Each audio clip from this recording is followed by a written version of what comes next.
आगे बढ़ते हैं हम लोग।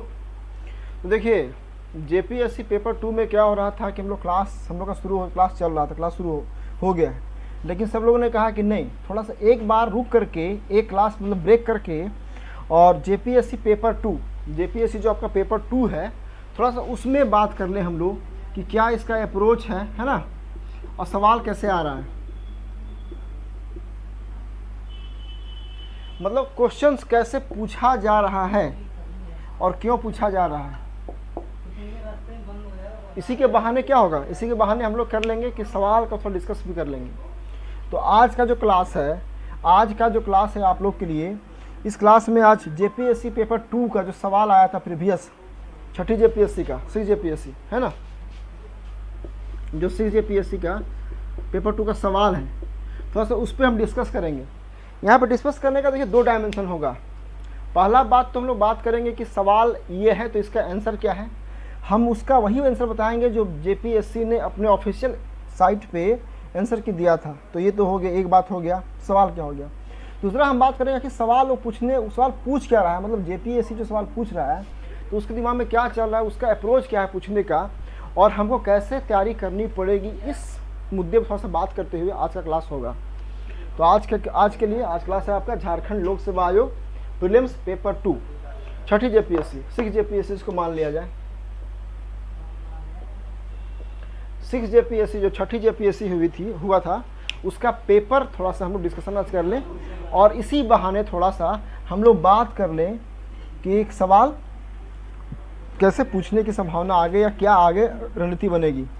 तो इसके लिए देखिए आज के क्लास के लिए अच्छा होगा दोनों मीडियम के लिए, जिनका इंग्लिश मीडियम है, जिनका हिंदी मीडियम है, वो अगर आपके पास क्वेश्चन पेपर अवेलेबल है तो उसको निकाल लीजिए क्लास करने से पहले। अगर आपके पास क्वेश्चन पेपर है, ठीक है ना, तो निकाल लीजिए, इससे आपको आसानी होगी। अपने पास आप क्वेश्चन पेपर रखिए, पीडीएफ तो होगा ही किसी न किसी के पास, तो क्वेश्चन पेपर रखिए और वहाँ से फिर हम लोग देख के बात किया। नहीं भी होगा तो हम क्या करेंगे, सवाल बोलेंगे और फिर उसका हम लोग आंसर बोलेंगे, ठीक है ना, विकल्प बोलेंगे फिर आंसर बोल देंगे। तो देखिए पहला सवाल था कि सन 2011 में, ध्यान रहे आप लोग को, ये एग्ज़ाम हुआ था 2016 में, 2016 में एग्ज़ाम हुआ था। 2016 के बाद जेपीएससी का कोई भी एग्ज़ाम 17, 18, 19, अब समझ जाइए, 17 में या 18 में या 19 में या 20 में एग्ज़ाम नहीं हुआ। अब लग रहा है संभावना कि अगर इसका एग्ज़ाम होना भी होगा तो जनवरी और फरवरी के आसपास 21 में होगा, ऐसा होने की संभावना कर सकते हैं। तो ये जो हम लोग डिस्कस कर रहे हैं, ये सवाल आपका 2016 में जो जेपीएससी का पेपर आया था उसका हम लोग कर रहे हैं। पहला सवाल आपका है कि सन 2011 ईस्वी में संपन्न 34वें राष्ट्रीय खेलों का शुभंकर छुआ,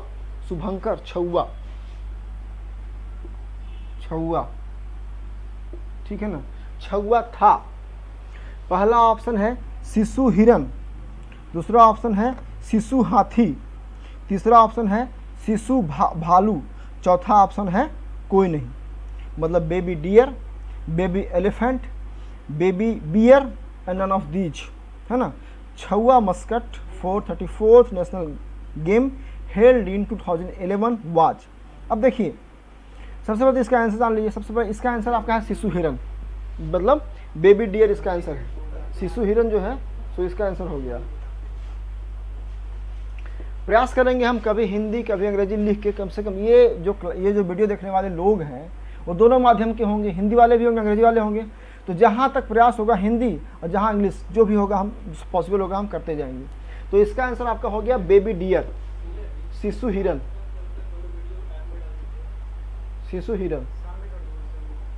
अब देखिए ये तो इसका आंसर हो गया। बात सवाल का और बात आंसर का नहीं है, हम बात करना चाह रहे हैं कि ऐसा पूछा क्यों और कैसे पूछेगा। इसमें देखिए अगर कोई भी, तो सबसे पहले इसका आंसर तो हो गया बेबी डियर शिशु हिरन। कोई उस जो जिस साल एग्जाम कोई हो रहा है और उस साल में कोई बड़ा अगर मान लिया जाए कि इवेंट हो रहा है, जैसे एग्जाम्पल के लिए नेशनल गेम्स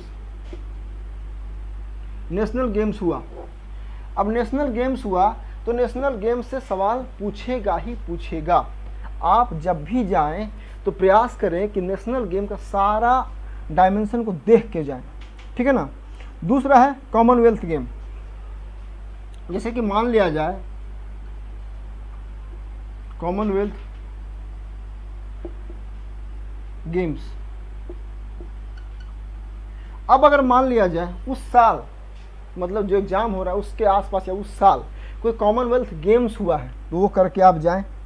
ओलंपिक करके जाएं, है ना। अगर मान लिया ओलंपिक होने वाला है या ओलंपिक गेम्स हुआ है या होने वाला है तो उसको करके जाएं, ठीक है ना। मेरे कहने का मतलब है कि इस सवाल जो पूछा गया कि सन 2011 में संपन्न 34वें राष्ट्रीय खेलों का शुभंकर हुआ था, ठीक है। तो उसमें आपको इसका मतलब ये हम कहना चाह रहे हैं कि क्या क्या आपको पूछ सकता है। तो कोई बड़ा इवेंट हुआ, कोई नेशनल गेम्स हुआ, ठीक है, कॉमनवेल्थ गेम हुआ, कोई ओलंपिक हुआ, तो उसके आपको करके जाना चाहिए। इससे हमको ये पता चलता है कि इसका अप्रोच ऐसा है, ऐसा पूछेगा। अगला सवाल है the first Jharkhand women to scale Mount Everest is. अब देखिए, झारखंड की सबसे पहली महिला जिन्होंने माउंट एवरेस्ट पर विजय प्राप्त की, ऑप्शन था आपका बछेंद्री पाल, बी प्रेमलता अग्रवाल, सी अरुणा मिश्रा और डी नन ऑफ दीज, उनमें से कोई नहीं। अब देखिए, इसका आपका आंसर है प्रेमलता अग्रवाल। तो प्रेमलता अग्रवाल जो इसका आंसर है, ये क्या, ये जो है उस समय चर्चा में थी, है ना। प्रेमलता अग्रवाल इसमें चर्चा में थी, प्रेमलता अग्रवाल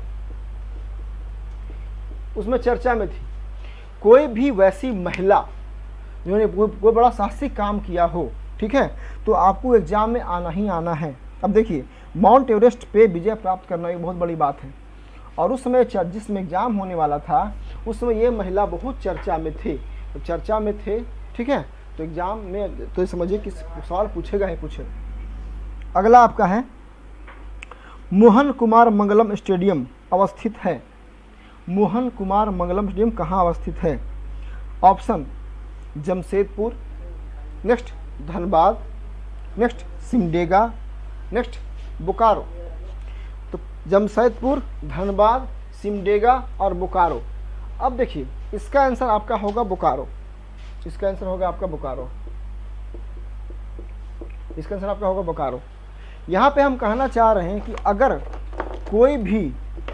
अगर आप जेपीएससी-पीटी देने जा रहे हैं और इस साल या मतलब आपके यहाँ कोई भी अगर नेशनल पार्क है, मेडिकल कॉलेज है, तो उसको आपको अच्छे से करना पड़ेगा। और अगर चर्चा में है तो और ही, जैसे एग्जांपल के लिए एग्जांपल हम देना चाह रहे हैं। अभी क्या हुआ, अभी फ़िलहाल मेडिकल कॉलेज का नाम चेंज किया गया। झारखंड में मेडिकल कॉलेज का नाम चेंज किया गया, है ना। मेडिकल कॉलेज का आपका नाम चेंज किया गया। कहाँ कहाँ चेंज किया गया? आपका धनबाद में शहीद निर्मल महतो के नाम से हुआ। पलामू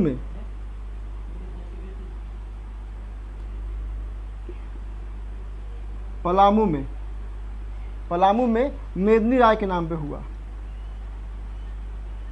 मेदनी राय के नाम पर हुआ।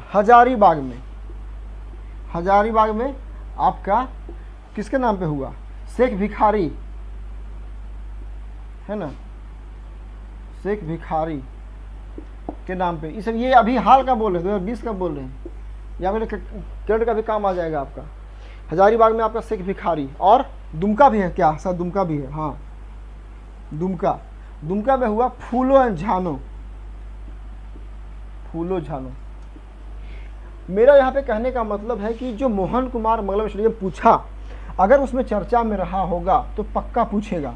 अब अभी मान लिया जाए मेडिकल कॉलेज है धनबाद का, पलामू का, हजारीबाग का या दुमका का, निर्मल महतो के नाम से, मेदनी राय के नाम से, शेख भिखारी के नाम से, फूलो झानो के नाम से, तो ये पूछेगा ही पूछेगा। अब आपका चाहिए कि झारखंड में जितने मेडिकल कॉलेज हैं सबका लिस्ट याद कर लिया जाए, ठीक है ना। कोई नेशनल पार्क है उसको सब याद कर लिया जाए, ठीक है। अगला सवाल आपका है छोटानागपुर काश्तकारी अधिनियम, CNT एक्ट से है। अब अगला सवाल आपका CNT एक्ट से। देखिए, CNT SPT जो एक्ट है उससे आपका 12 सवाल रहेगा जेपीएससी में इस बार। CNT SPT एक्ट, CNT और SPT जो एक्ट है ना, CNT 1908 और ये 1949, इससे आपका 12 सवाल आपका रहेगा।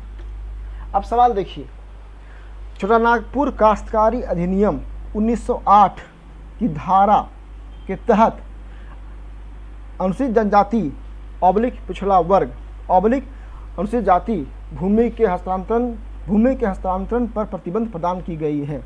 अब देखिए यहाँ पे बात क्या है, भूमि का हस्तांतरण, भूमि का हस्तांतरण, भूमि का हस्तांतरण है ना। इसका इंग्लिश में क्या हो जाएगा, इंग्लिश में हो जाएगा आपका ट्रांसफर ऑफ लैंड, है ना, ट्रांसफर ऑफ लैंड।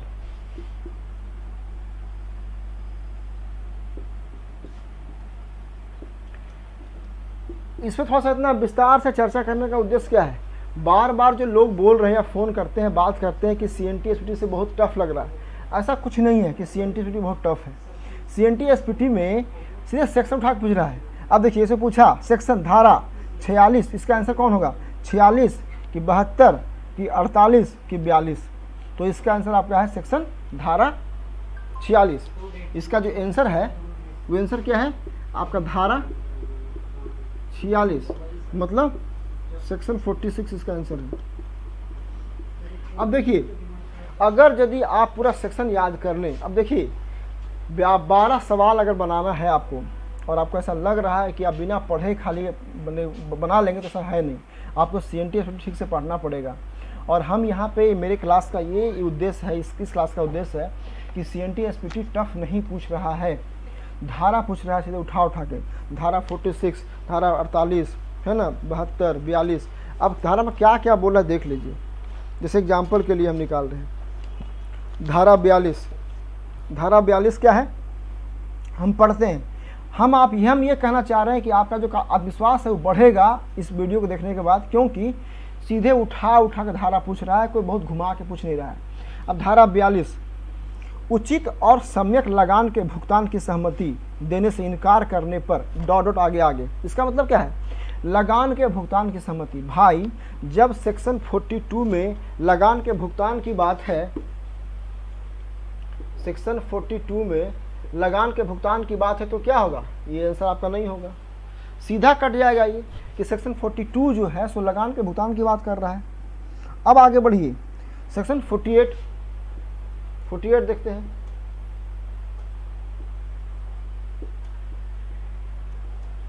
सेक्शन 48 देखते हैं।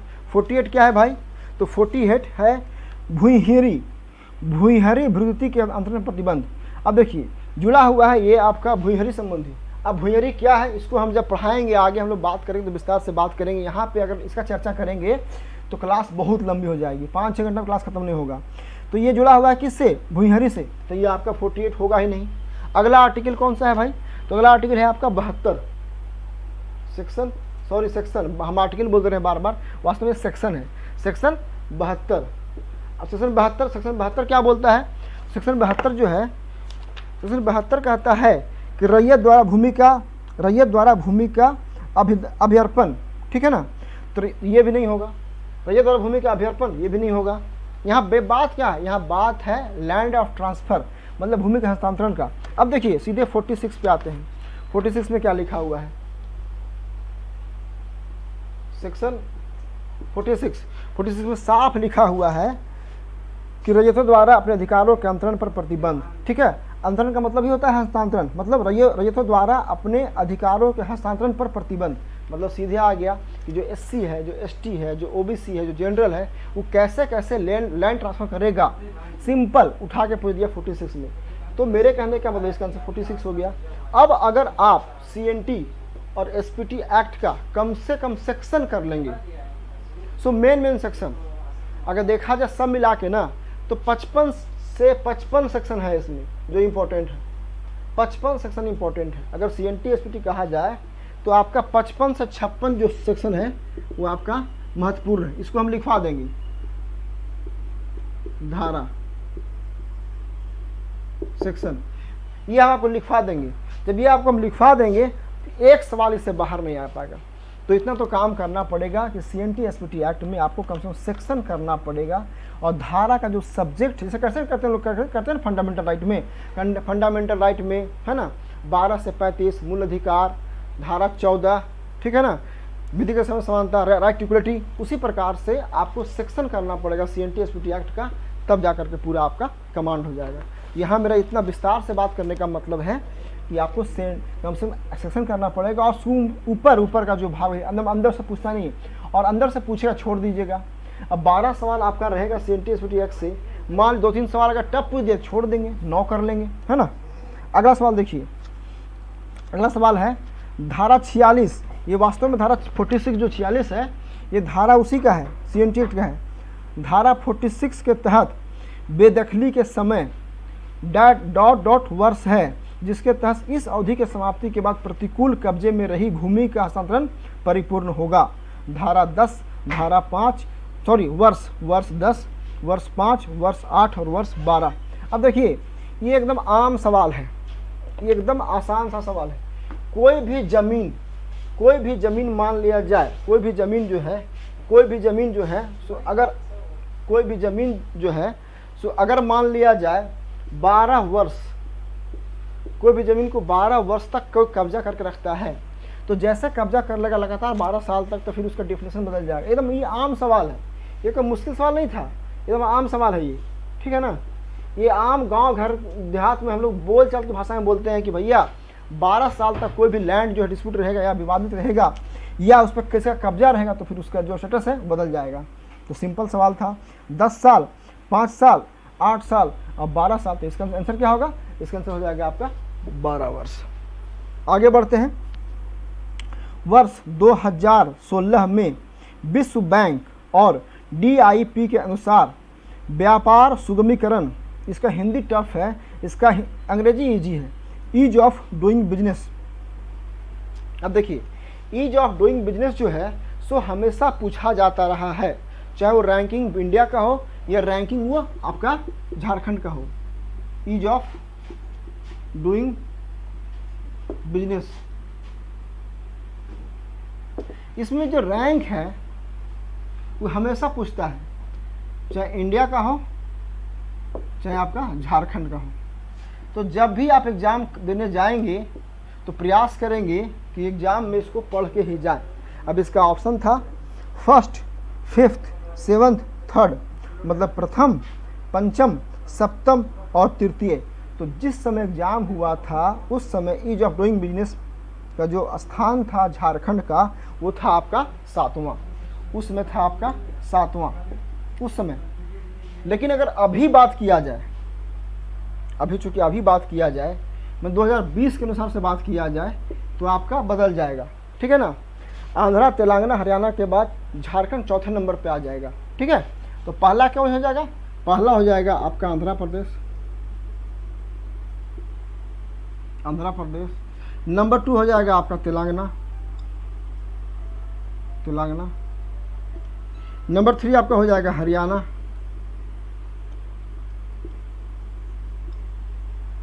और नंबर 4 पे हो जाएगा क्या? झारखंड। एक सवाल तैयार हो गया आपका।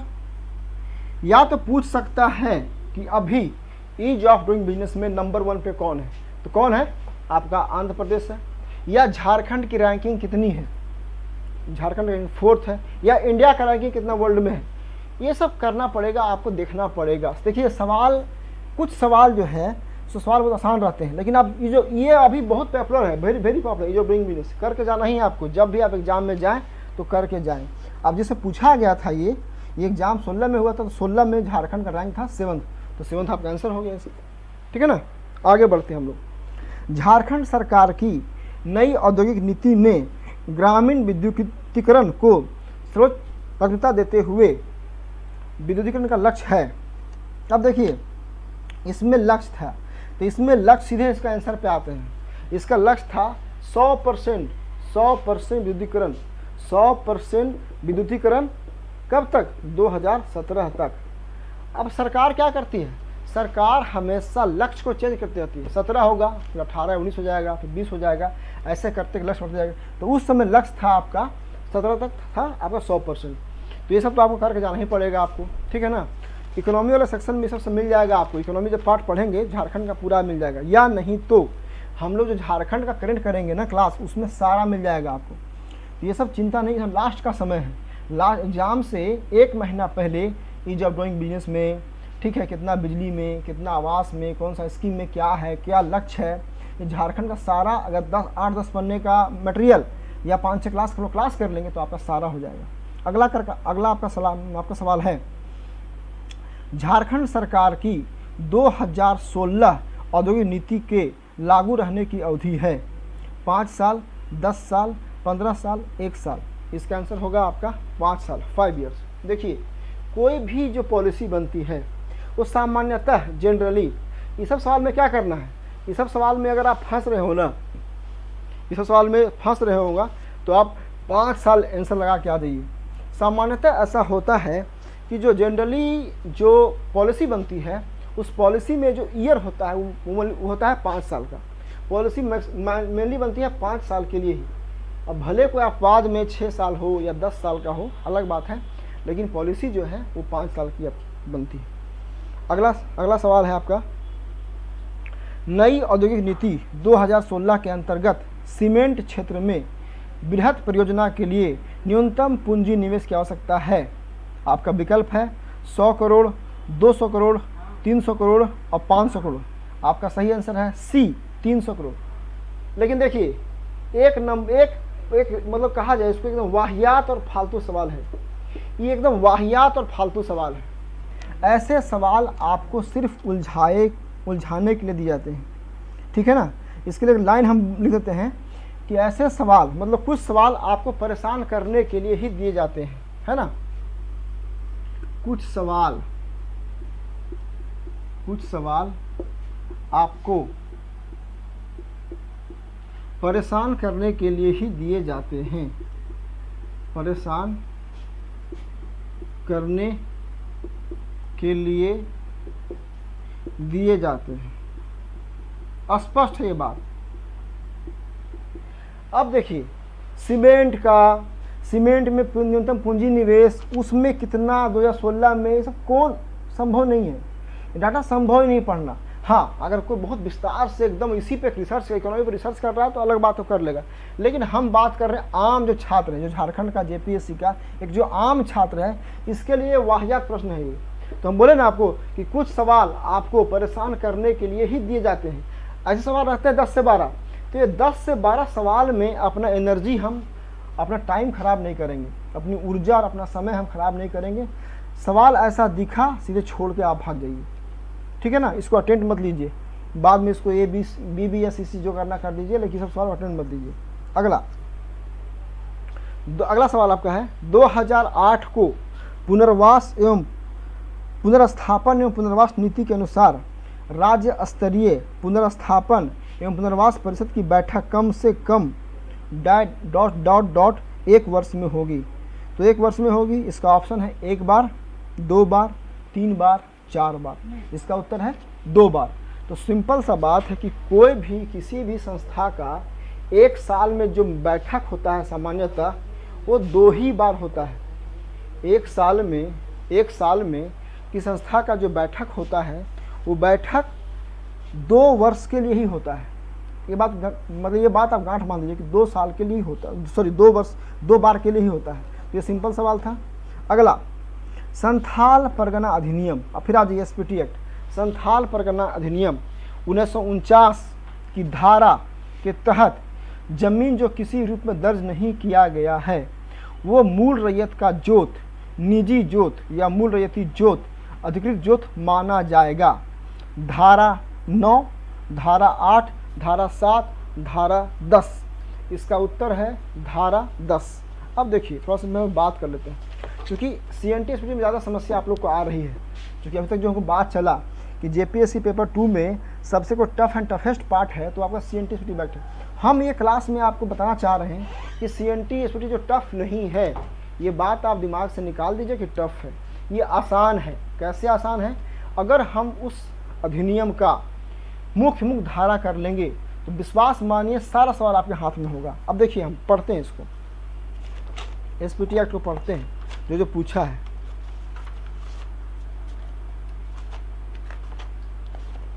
एसपीटी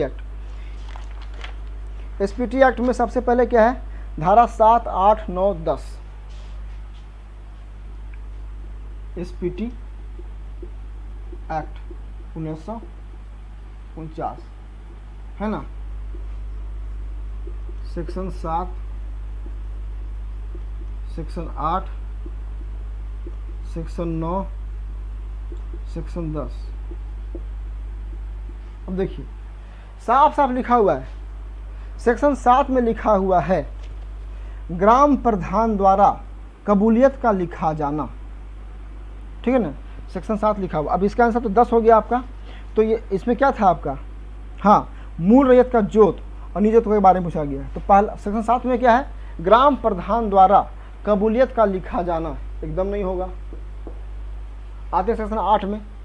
सेक्शन 8 में आपका लिखा हुआ है जमींदार द्वारा नए नियुक्त ग्राम प्रधान को जमाबंदी एवं खेवट खतियान। अब सुनिए, अभी इसका हम विस्तार नहीं करेंगे, जैसे बोलो ना जमाबंदी क्या है, खेवट खतियान क्या है, जब पढ़ेंगे तब हम बात करेंगे विस्तार से। जमींदार द्वारा नए नियुक्त ग्राम प्रधान को जमाबंदी एवं नहीं होगा। फिर आइए आप 9 नंबर में। 9 नंबर में लिखा हुआ है खास ग्राम, है ना। धारा 9 में लिखा हुआ है ग्राम प्रधान के पद, ग्राम प्रधान के पद। तो ग्राम प्रधान के पद पूछा ही नहीं है, तो होगा ही नहीं। अब 10 में आते हैं। तो सेक्शन 10 में आपका पूछा है अभिलिखित जमीन मूल रैयत की जोत तथा मूल रैयती जोत, हो गया। यहाँ पूछ रहा है कि मूल रैयत का जोत और मूल रैयती जोत। जो रैयत किसको बोलते हैं, खाइए हाथ में देख लेते हैं। रैयत किसको बोलते हैं, रैयत बोलते हैं जो किसान है, जो उस जमीन का मालिक है।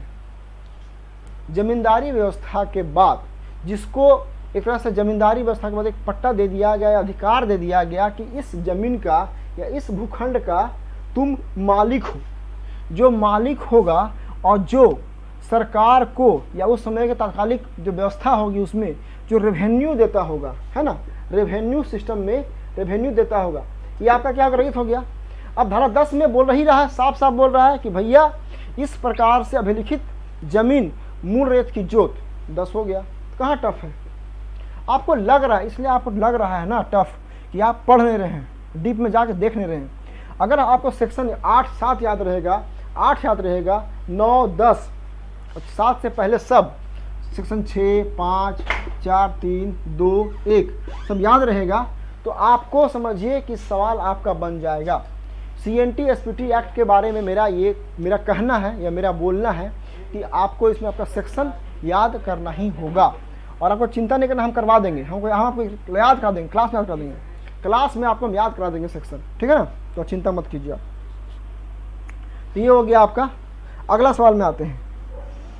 देखिए ये सब सवाल आपका साफ साफ लिखा हुआ है, इसमें कोई ज़्यादा चिंता नहीं। अब अगला संथाल परगना अधिनियम, संथाल परगना काश्तकारी अधिनियम 1949 की धारा 33 के अंतर्गत कोई भी बंजर भूमि का बंदोबस्ती रद्द करने के योग्य है अगर उसमें ... वर्ष तक कृषि ना किया गया हो। विकल्प 4 साल, 6 साल, 5 साल, 8 साल। इसका उत्तर होगा 5 साल। अब देखिए साफ साफ लिखा हुआ है, तो 2-3 बातें यहाँ निकल के आ रही है। पहला बात निकल के आ रही है कि धारा 33 कहता क्या है, जो सेक्शन 33 है वो कहता क्या है, ठीक है ना। और कहता क्या, देख लीजिए, जो साफ लिखा हुआ है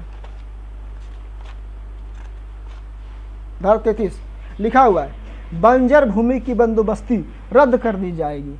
इसका मतलब बंजर भूमि की बंदोबस्ती का रद्दीकरण, ये धारा 33 किसके लिए है, ये है बंजर जमीन, है ना, बंजर भूमि के बंदोबस्ती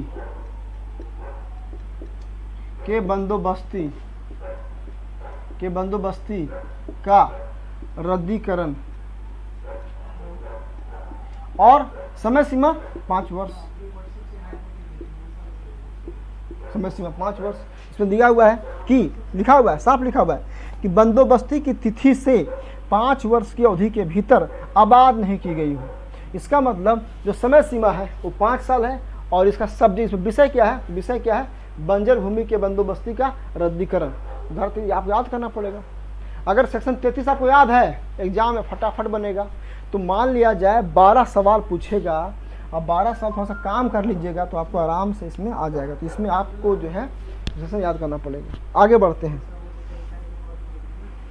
संथाल परगना काश्तकारी अधिनियम 1949 की धारा 22 के तहत, ठीक है ना, और फिर 22 के तहत जो इसका आंसर है सभी है के तहत एक रैयत किस परिस्थिति में अपने जोत भूमि के एसटीओ एवं मुखिया जी या मूल रैयत को सूचना देकर अस्थायी रूप से कृषि हेतु न्यास में रख सकता है ना।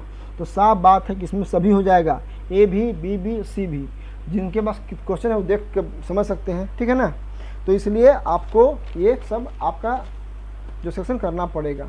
अगला, पब्लिक प्राइवेट पार्टनरशिप प्रोजेक्ट के लिए जमीन के अधिग्रहण के वास्ते कितने प्रतिशत लोगों की स्वेच्छा का प्रावधान भूमि अधिग्रहण पुनर्वास एवं पुनर्स्थापन अधिनियम 2073 के तहत किया गया, 2013 के तहत किया गया है।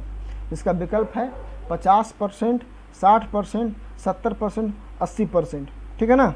इसका आंसर क्या होगा, 70%। पीपी मॉडल पे है ना, पब्लिक प्राइवेट पार्टनरशिप, ये पीपी मॉडल है। तो देख लीजिए इसको। वास्तव में जो पीपी मॉडल है ना, पीपी मॉडल, ये पीपी मॉडल है क्या, ये वास्तव में इसका फुल फॉर्म है पब्लिक प्राइवेट पार्टनरशिप। एक ऐसा कोलैबोरेशन होगा जिसमें सरकार और निजी क्षेत्र मिलकर काम करेंगे और उद्योगों को या किसी कारखानाओं को लगाने में, आगे बढ़ने में, उसके विस्तार में अपना काम करेंगे। तो इसके लिए कितना परसेंट लोगों की इच्छा, तो इसका आंसर है आपका 70%। मतलब 70% वोटिंग में अगर होगा कि 70% लोग चाहते हैं तभी ऐसा हो पाएगा, अन्यथा नहीं। अगला सवाल है, भूमि का स्वामी भूमि अधिग्रहण पुनर्वास एवं पुनर्स्थापन 2013 के तहत किसको माना जाता है, ठीक है ना। तो पहला है भूमि रिकॉर्ड में भूमि स्वामी देन हो। अगला, जंगल अधिकार के जंगल अधिकार को जंगल अधिकार अधिनियम 2006 मान्यता। तीसरा, पट्टा अधिकार का मालिक, और डी ऊपर के सभी, तो सभी हो जाएगा। पट्टे अधिकार का मालिक भी हो जाएगा। जो जंगल अधिकार राइट है 2006 में, ये इसमें अधिकार इन लोगों को मिला हुआ है, ये हो जाएगा। अब पहला तो होगा ही होगा, तो इसके आंसर डी हो जाएगा। अगला, मुख्यमंत्री लाडली लक्ष्मी योजना शुरुआत झारखंड में किस वर्ष में की गई, 2014। इसके में आप लोग जो है तो 40 के आसपास स्कीम है झारखंड का अपना पर्सनल। 40 ज़्यादा अगर हम बोल दे रहे हैं तो कम से कम 30 जो महत्वपूर्ण स्कीम है, वो 30 स्कीमों, वो 30 जो स्कीम है, वो 30 स्कीम को उसको अच्छा से काम करना पड़ेगा। मतलब 30 स्कीम क्या है, उसके बारे में उसका विषय वस्तु क्या है, इससे लाभ किसको मिलता है, महिला को मिलता है, श्रमिक को मिलता है, और उसका वर्ष बहुत महत्वपूर्ण है। तो इसका वर्ष 2014 था, आंसर हो गया।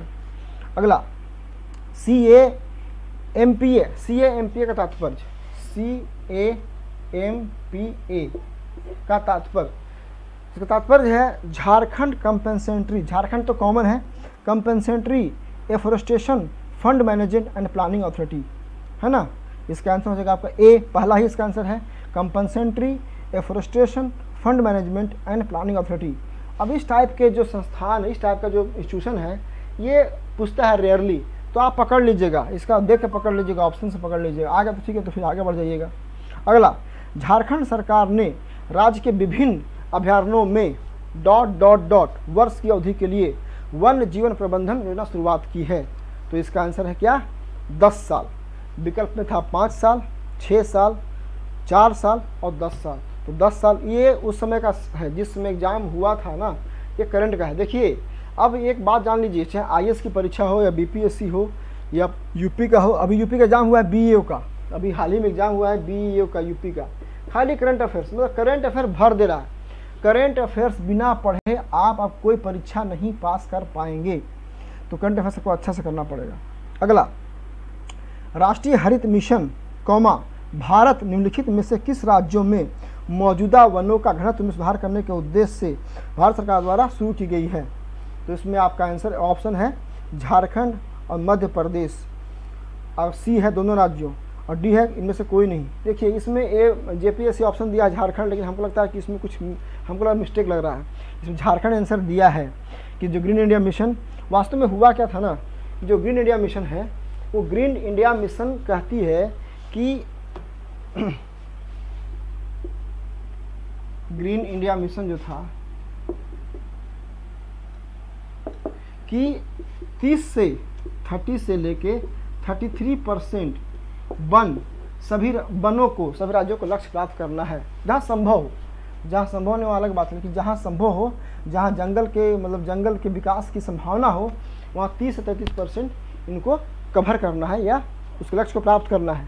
अब ये सिर्फ झारखंड की तो बात है नहीं, बहुत सारे राज्य हैं जिसके लिए बात है, लेकिन इसको चलिए मान लिया जाए। अब चूँकि जेपीएससी ने इसको दिया है ऑफिशियल, तो हो सकता है कि जेपीएससी जो सोची होगी, मेरा उतना ज्ञान नहीं है या हम उसका नहीं समझ पा रहे हैं, लेकिन इसमें मध्य प्रदेश भी था और बाकी भी अन्य राज्य हैं। क्योंकि इसमें देखिए इसका ऑप्शन जो है ना, झारखंड है, मध्य प्रदेश है, फिर है दोनों राज्यों, मतलब झारखंड भी एमपी भी, और इनमें से कोई नहीं भी है, तो थोड़ा सा इसमें है, लेकिन झारखंड मात्र तो हम मान लिया, झारखंड ऑप्शन दिया, आंसर दिया है कौन, जेपीएससी, तो मान लिया जाए। अगला है झारखंड राज्य गंगा नदी संरक्षण प्राधिकरण का गठित किया गया कब, 9 में। अब इसका कोई माय बाप नहीं है, 9 में हुआ तो हुआ, इसमें अब इसको कुछ नहीं करना है, ठीक है। जो वर्ष है वो वर्ष वही होगा। वास्तव में जो गंगा है, गंगा झारखंड में साहिबगंज नदी से पार करती है, तो जो झारखंड में जो गंगा का क्षेत्र है उसको अच्छे से उसका संरक्षण करना वाली बात, उसके लिए सवाल आया था। अगला, गायब होता हुआ देश उपन्यास के लेखक हैं। गायब होता हुआ उपन्यास के लेखक हैं, पहला ऑप्शन है निर्मला पुतुल, अगला option next option Rajat Verma, C Shravan Kumar Goswami and D Ranendra. तो रणेंद्र जो है ना, ये इसका आंसर है, गायब होता हुआ देश। गायब होता हुआ देश जिस समय, ये जो रणेंद्र हैं ये वास्तव में जेपीएससी के सचिव भी थे। जो रणेंद्र थे ना, वास्तव में जेपीएससी के ये सचिव भी थे, ये किताब भी लिखते हैं, ठीक है ना। थोड़ा सा इसके बारे में पढ़ रहे थे कि ये क्या कहना चाह रहा था। ये किताब जो है गायब होता हुआ देश, चूँकि उस समय बहुत चर्चा में था, थोड़ा सा हम इसको पढ़ देते हैं कि क्या क्या इसमें बात है। अनुज लुगुन, फेसबुक पे सब लिखा हुआ है, अनुज लुगुन एक व्यक्ति हैं, वो लिखे हैं गायब होता हुआ देश के बारे में। एक समय था जब शहर, गलियों, गांवों, चौराहों में जादूगरों की खूब चर्चा होती थी। बच्चों से लेकर बड़े बूढ़े इसी चर्चा में मशगूल होते थे कि फलाना जादूगर ने कल के कर्तव्य में फलाना को गायब कर दिया, या फलाना जादूगर की जादूगरी के आगे किसी का कुछ चल नहीं सकता। ऐसे बहुत सारे चर्चे, बहुत सारे किद्वंतियाँ इत्यादि आदि है, लेकिन अब वह दौर चला गया। अब कोई ही है जो इस तरह की बातें करता है। ऐसे समय में रणेंद्र का उपन्यास गायब होता हुआ देश आश्चर्य में डालता है कि क्या इसके माध्यम से कोई जादू कथा कहने वाले हैं या कोई जादुई करतब दिखाने वाले हैं। वास्तव में झारखंड के मुंडा आदिवासियों को केंद्र में रखकर जो किताब है ना, गायब होता हुआ देश, इसके जो सेंटर में केंद्र में है, वो केंद्र में है कौन, मुंडा जनजाति, झारखंड की मुंडा जनजाति। तो झारखंड के मुंडा जनजातियों को केंद्र में रखकर लिखा गया यह उपन्यास गायब होता हुआ देश संपूर्ण आदिवासी समाज के संकट को ध्यान खींचता है। पूंजीवादी विकास की दौड़ में शामिल लोग किस तरह घास की तरह के मानव समाज को चरते आ रहे हैं। गायब होता हुआ देश इसी की मार्मिक कहानी है। कैसे मुंडा समुदाय इस आपाधापी के दौड़ में कैसे गायब हो रहा है, कैसे उसके जो कल्चर को नष्ट हो रहा है, उसके बारे में एक कहानी है। तो ये कहानी चूँकि उसमें किताब आया था, चर्चा में था, तो जेपीएससी ने पूछ दिया है ना, गायब होता हुआ देश, इसके लेखक रणेंद्र। अगला, कोचे कड़वा नाटक रचनाकार। अब देखिए कुछ सवाल तो ऐसे आएंगे, ऐसा है, चाहे वो नागपुरी का हो, खोटा का हो, पंचपरगनिया का हो, संथाली का हो, मुंडारी का हो, कुरमाली का हो, है ना, कुड़ुख का हो। ये कुछ भाषाओं में बहुत सारी किताबें ऐसी हैं जिनका बुक का आपको रचनाकार नाम याद करना पड़ेगा और उस लिस्ट में आपका आंसर आपके एग्जाम में आ जाएगा। अब सवाल देखिए, कोचे कड़वा है ना,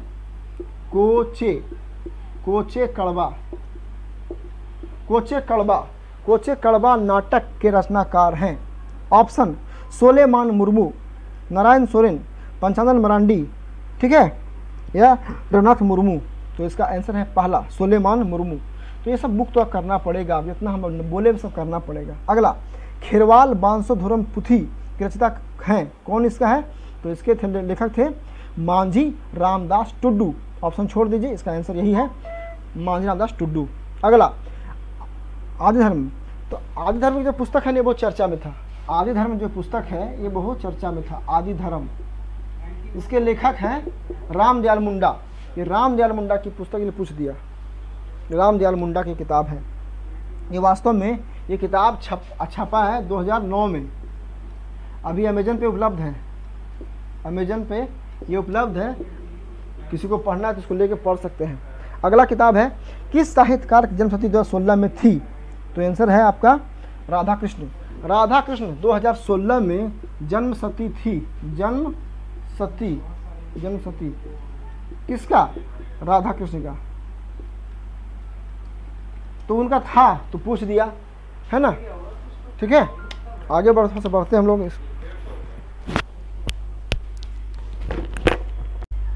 देखिए आगे बढ़ते हैं हम लोग। अब इसमें आगे जो सवाल है, ये सवाल आपका है कि बिहार अस्पांज आयरन संयंत्र कहाँ स्थित है। आदित्यपुर में, सोनारी में, चांडिल में, तमाड़ में। तमाड़ आपका रांची में है, चांडिल आपका सरायकेला खरसावां से है, सरायकेला खरसावां में है, और आपका आदित्यपुर जो है सो जमशेदपुर में है। इसका आंसर है चांडिल, इसका सी आंसर चांडिल है। अब सुनिए, जितना कारखाना है, जितना फैक्ट्री है, सब आपको देख लेना है। जितना फैक्ट्री है ना झारखंड का, सब देख लेना होगा, कौन कहाँ पे है और कौन कैसे कैसे कहाँ से क्या मिलता है। अगला, भारत के किस राज्य में सर्वप्रथम मुख्यमंत्री जन वन योजना प्रारंभ किया गया। इसका ऑप्शन है बिहार, झारखंड, छत्तीसगढ़, केरला। इसका आंसर होगा झारखंड। मुख्यमंत्री जन वन योजना ये वास्तव में झारखंड में ही शुरू की गई थी, है ना। मुख्यमंत्री जन वन योजना। पूरा विस्तार करेंगे स्कीम के बारे में तो बहुत लंबा हो जाएगा। जो क्लास अगला क्लास होगा उसमें हम लोग इसको डिस्कशन करेंगे। अगला, झारखंड में विधवाओं के लिए लागू भीमराव अंबेडकर आवास योजना के तहत वित्तीय वर्ष 2016-17 में कुल निर्मित किए गए जाने वाले आवासों की संख्या कितनी है। 8,000, 9,000, 10,000, 11,000। इसका आंसर दिया है 11,000। लेकिन हमको लगता है सब फालतू क्वेश्चन है, सब वाहियात क्वेश्चन है। अब किसी भी बहुत सारे स्कीम में अंदर जाके कितना भीमराव अंबेडकर में या पीएम आवास में, इंदिरा आवास में कितना लक्ष्य है, ये संभव नहीं है। इसको छोड़ देने में ही फायदा है। अगला, झारखंड सरकार द्वारा योजना बनाओ प्रयास की शुरुआत कब की गई थी। तो इसका आंसर है, तो ये सही है, इसका 2016 में इसका आंसर है।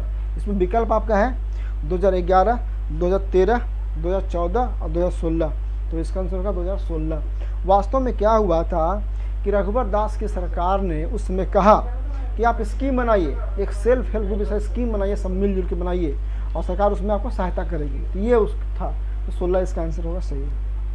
अगला, झारखंड सरकार ने विनिर्माण क्षेत्र के जुड़े श्रमिकों के लाभ के लिए सरस्वती योजना शुरुआत किस वर्ष की। विकल्प 2011, 12, 13, 14। इसका आंसर 2014 इसका आंसर होगा 2014, ठीक है। तो ये वास्तव में था क्या कि वास्तव में जो श्रमिक है ना, जो श्रमिक हैं उनके लाभ के लिए स्कीम लागू किया गया था। अगला, झारखंड के स्वतंत्रता सेनानियों से प्रथम शहीद होने का गौरव किस सेनानी को प्राप्त है। प्रथम शहीद इसको आदि विद्रोही बोलते हैं। प्रथम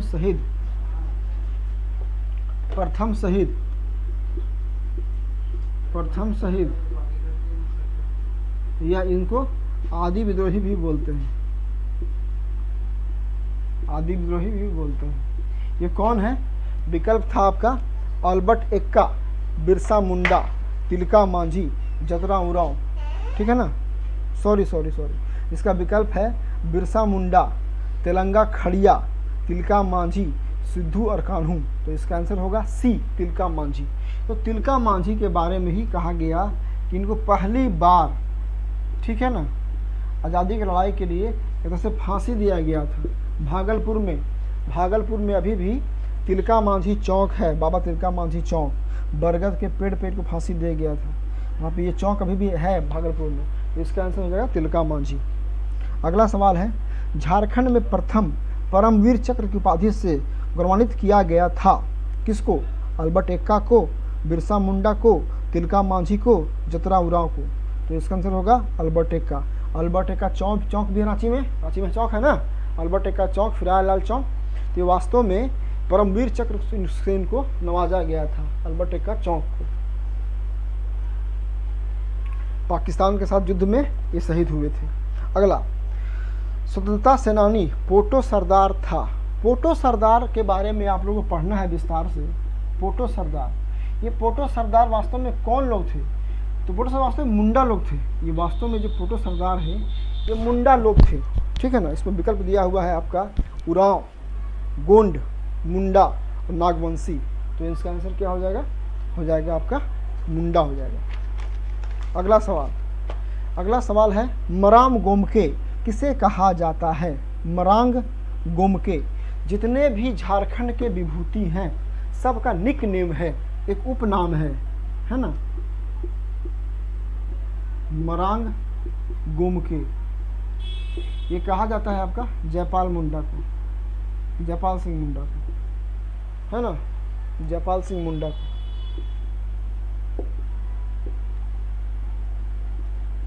जयपाल सिंह मुंडा को।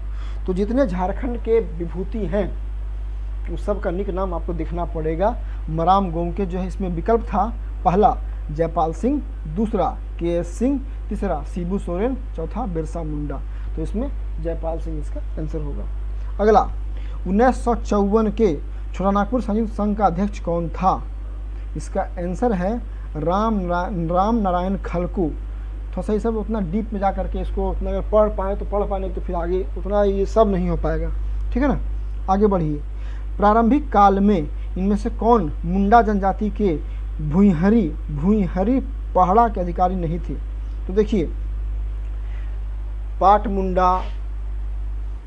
मुंडा जो है ना मुंडा का प्रकार है, उसमें पाट मुंडा, ठीक है, और बहुत सारा कुछ प्रकार है आपका।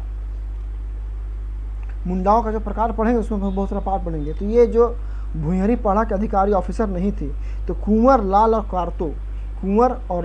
कारतो तीनों इसके ऑफिसर थे, और पाट मुंडा इसके अधिकारी नहीं थे। डीप में पढ़ेंगे इसको तो आपको आइडिया इसका मिलेगा।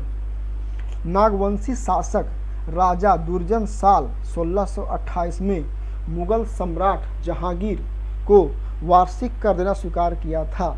वार्षिक कर की राशि थी, विकल्प 7,000, 9,000, 6,000 और 5,000। इसका उत्तर है आपका 6,000।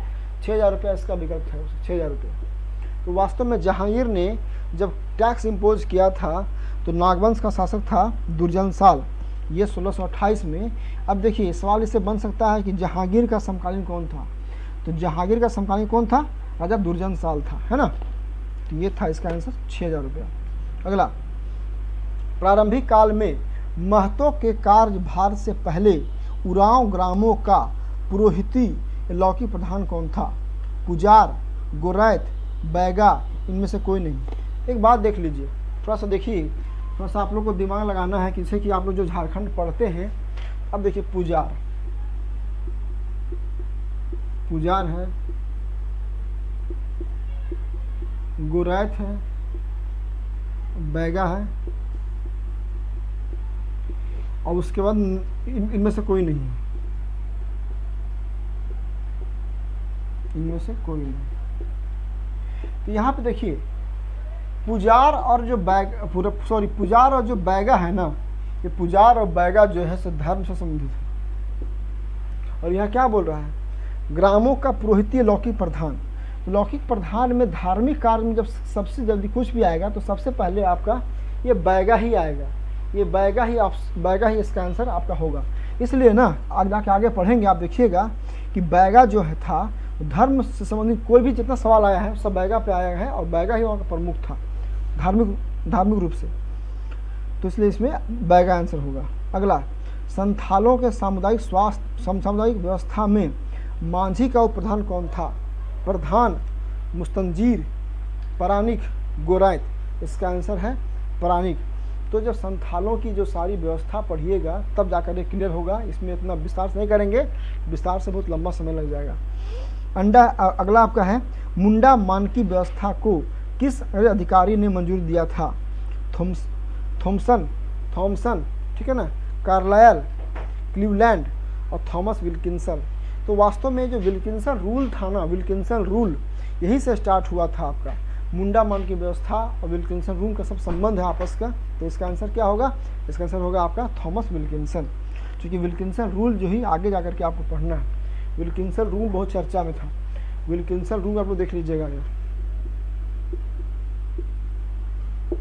Wilkinson rule.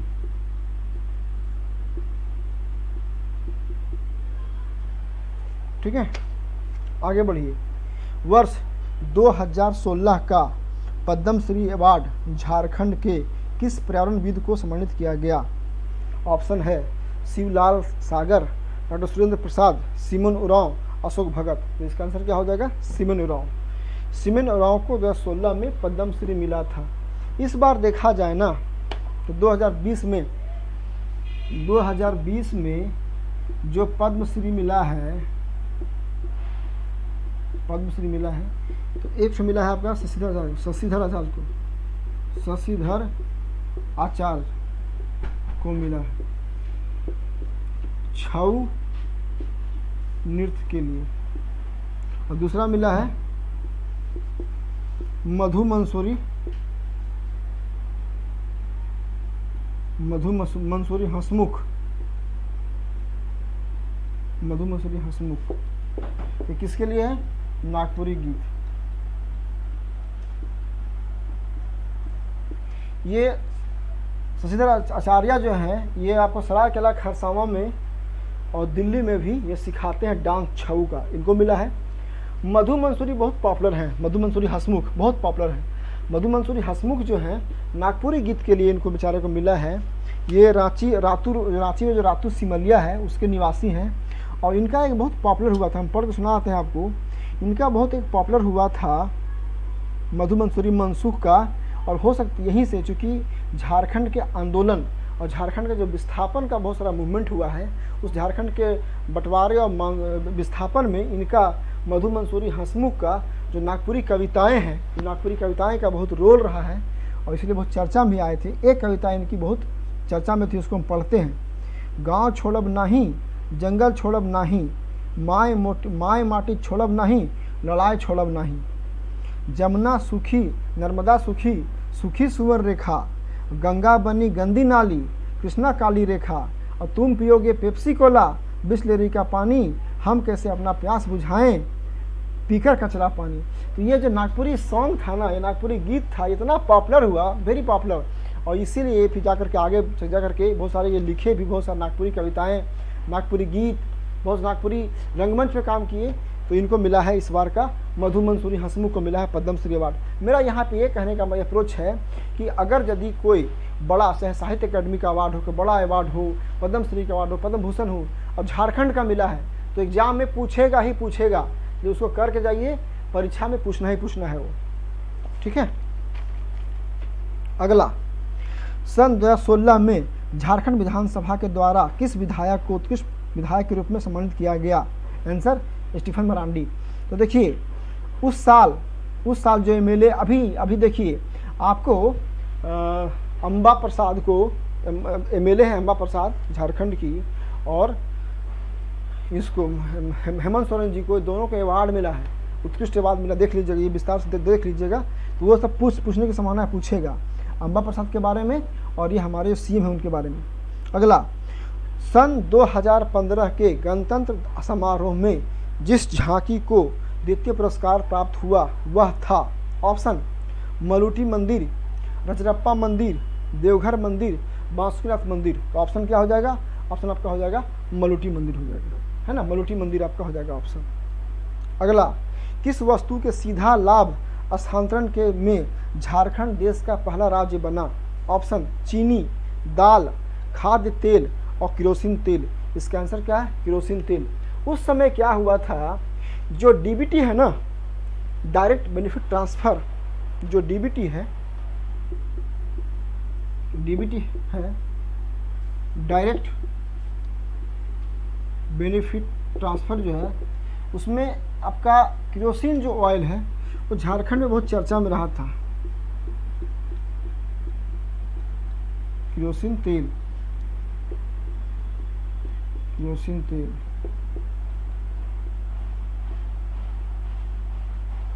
झारखंड, ये बहुत चर्चा में रहा था।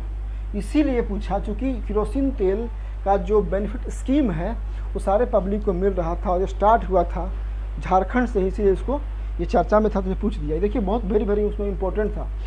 कोई भी घटनाक्रम आप देख रहे होंगे, सवाल जितना पूछा गया है ना उस सारे सवाल में टच किया करंट अफेयर से।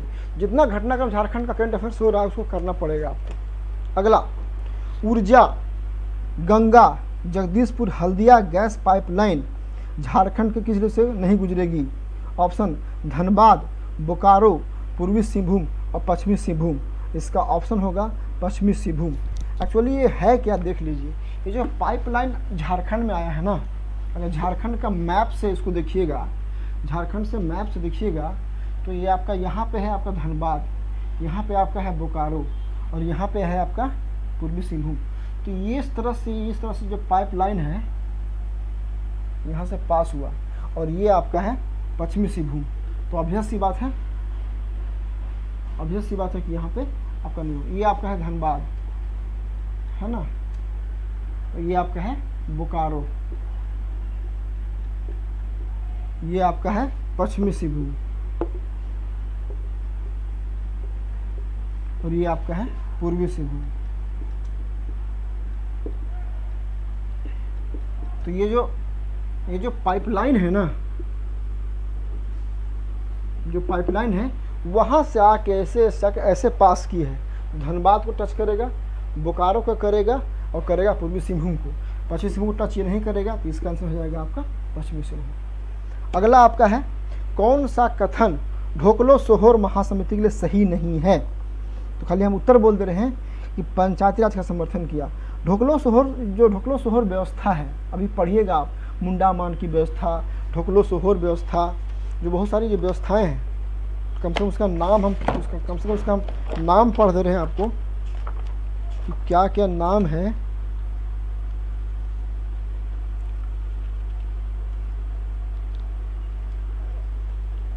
नाम जो है ना, नाम देखिए, मुंडा शासन व्यवस्था, नागवंश शासन व्यवस्था, नागवंश का, पढ़ा पंचायत शासन व्यवस्था, मांझी परगना व्यवस्था, ढोकलो सोहोर, है ना, उरा शासन व्यवस्था, होका।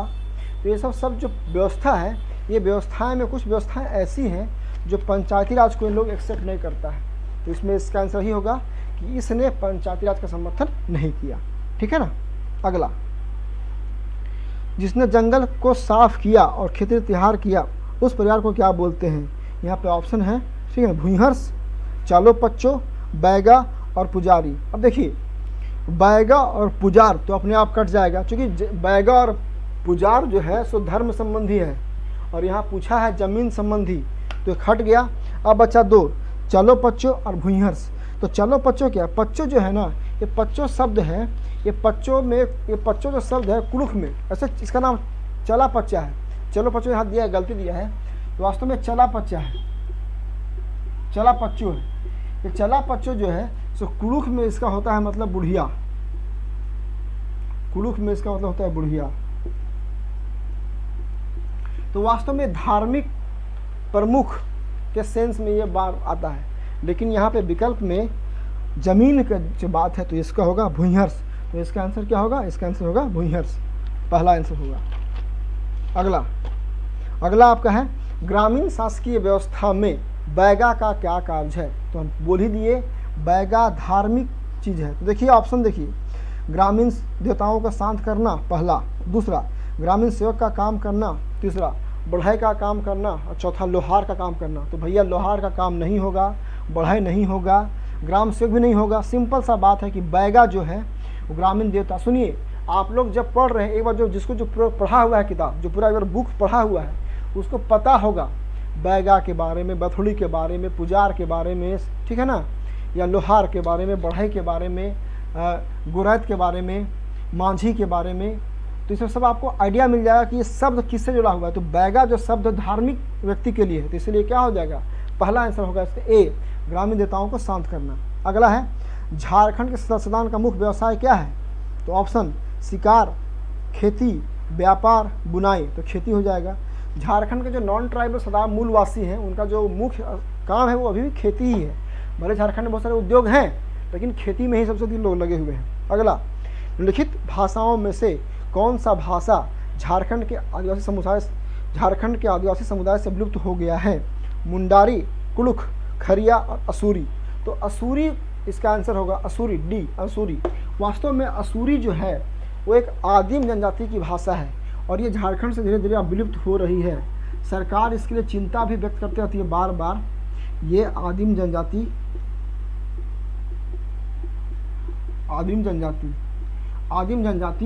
जो है, आदिम जनजाति का ये आपका भाषा है असूरी, और असूरी भाषा विलुप्त हो रहा है, इसलिए बार बार इसमें चर्चा होता है। ठीक है ना, आगे बढ़ते हैं। ठीक है ना, तो अगला क्वेश्चन आपका है कि आपदा प्रबंधन के ज्ञान सह प्रदर्शन केंद्र का मुख्य कार्य क्या है? ठीक है ना, तो इसका पहला ऑप्शन है ज्ञान सह प्रदर्शन केंद्र। नेक्स्ट, जागरूकता फैलाना। सी, स्थानीय आवश्यकता के आधार पर जानकारी प्राप्त करना। डी, इनमें से सभी। अब देखिए इसका थोड़ा सा हिंदी थोड़ा सा क्लियर नहीं हो पा रहा, अंग्रेजी पढ़ते हैं इसका। अंग्रेजी में पहला इसका विकल्प है क्रिएटिंग नॉलेज कम डेमोन्स्ट्रेशन सेंटर, एकदम सही बात है ये। बी, क्रिएटिंग अवेयरनेस, बात सही भाई, अवेयरनेस फैलाता है ये। एंड थर्ड है providing local need based information, तो लोकल नीड बेस्ड इन्फॉर्मेशन उसको प्रोवाइड करना। तो इसका आंसर क्या हो जाएगा? इसका आंसर हो जाएगा आपका डी हो जाएगा, इनमें से सभी। अगला है, इनमें से किस वर्ष झारखंड राज्य वर्षा की कमी के कारण गंभीर सूखे का अनुभव किया? मतलब गंभीर सूखा कब पड़ा? ऑप्शन 2001, 2005, 2010 और 2006। तो 2010 में ऐसा माना जाता है कि 2010 में गंभीर सूखा पड़ा था। ठीक है ना, गंभीर सूखा पड़ा था। लेकिन ये सब जो क्वेश्चन है ना, ये सब क्वेश्चन का एग्जैक्ट आंसर निकालना मुश्किल। अब समझिए इस एग्जाम हो रहा है 16 में और 2010 में गंभीर सूखा पड़ा था, उसको किसको याद रहेगा? तो अगर इसको बन पाता है तो ठीक है, नहीं बन आगे बढ़ने वाली बात है। अगला, आपदा प्रबंधन अधिनियम 2005 की कौन धारा राज्य के राज्यपाल को राज्य आपदा प्रबंधन प्राधिकरण की स्थापना करने की शक्ति प्रदान करता है? अब देखिए, राज्य में राज्यपाल ही हेड होगा, है ना, और आपदा के लिए वो उत्तरदायी होगा। धारा 14(1), धारा 15, धारा 16, इनमें से कोई नहीं। तो इसका आंसर क्या है? धारा 14(1), 14(1) जो है सो धारा होगा।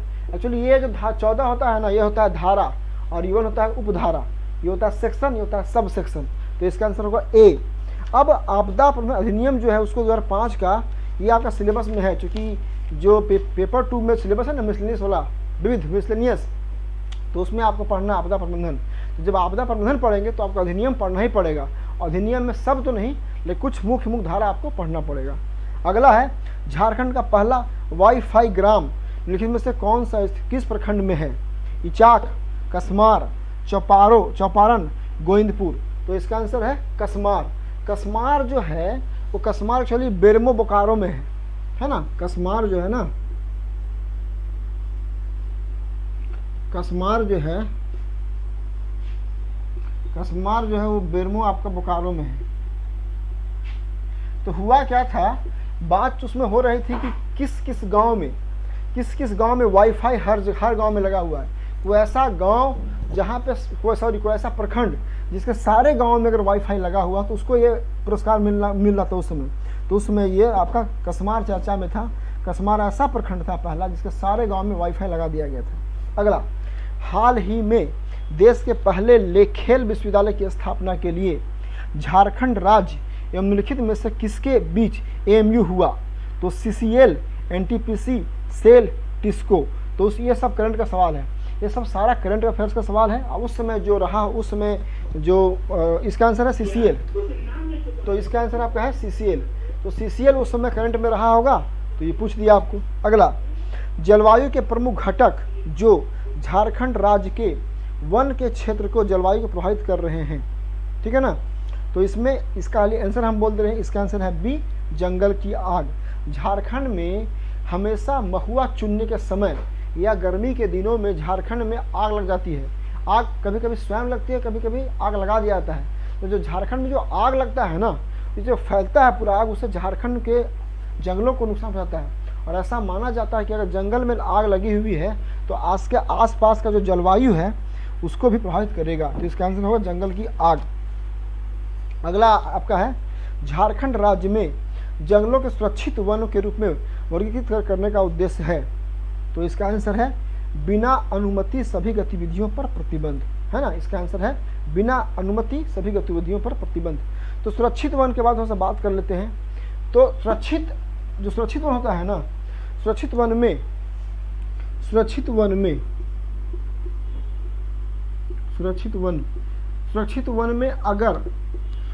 में अगर कोई भी लकड़ी काटता है, जलावन की लकड़ी काटता है, सूखी लकड़ियाँ काटता है, पत्ते को तोड़ता है या लकड़ी काटता है, तो उसके लिए या कुछ भी काम करता है तो उसके लिए अनुमति लेना आवश्यक होगा। इसका मतलब क्या है कि इस जंगल से आप बिना अनुमति लिए कोई भी गतिविधि नहीं कर सकते हैं। तो इसीलिए इसका आंसर है कि बिना अनुमति सभी गतिविधियों पर प्रतिबंध।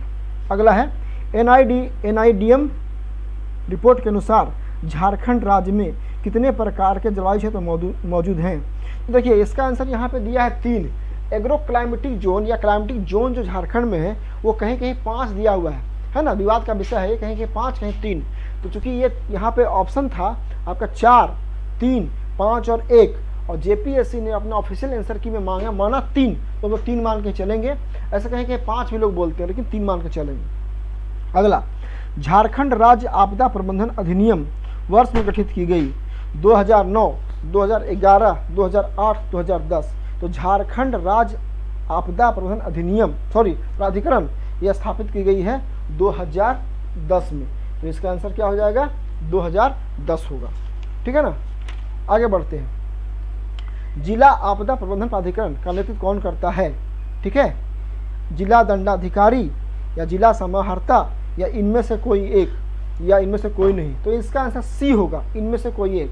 देखिए डिस्ट्रिक्ट मजिस्ट्रेट और डीसी में कॉमन अंतर क्या है। वास्तव में जो डीएम है और जो डीसी है ना, डीएम काम करता है लॉ एंड ऑर्डर का काम करता है, लॉ एंड ऑर्डर का काम करता है ये डीएम, और डीसी काम करता है लैंड एंड रेवेन्यू का, लैंड एंड रेवेन्यू का।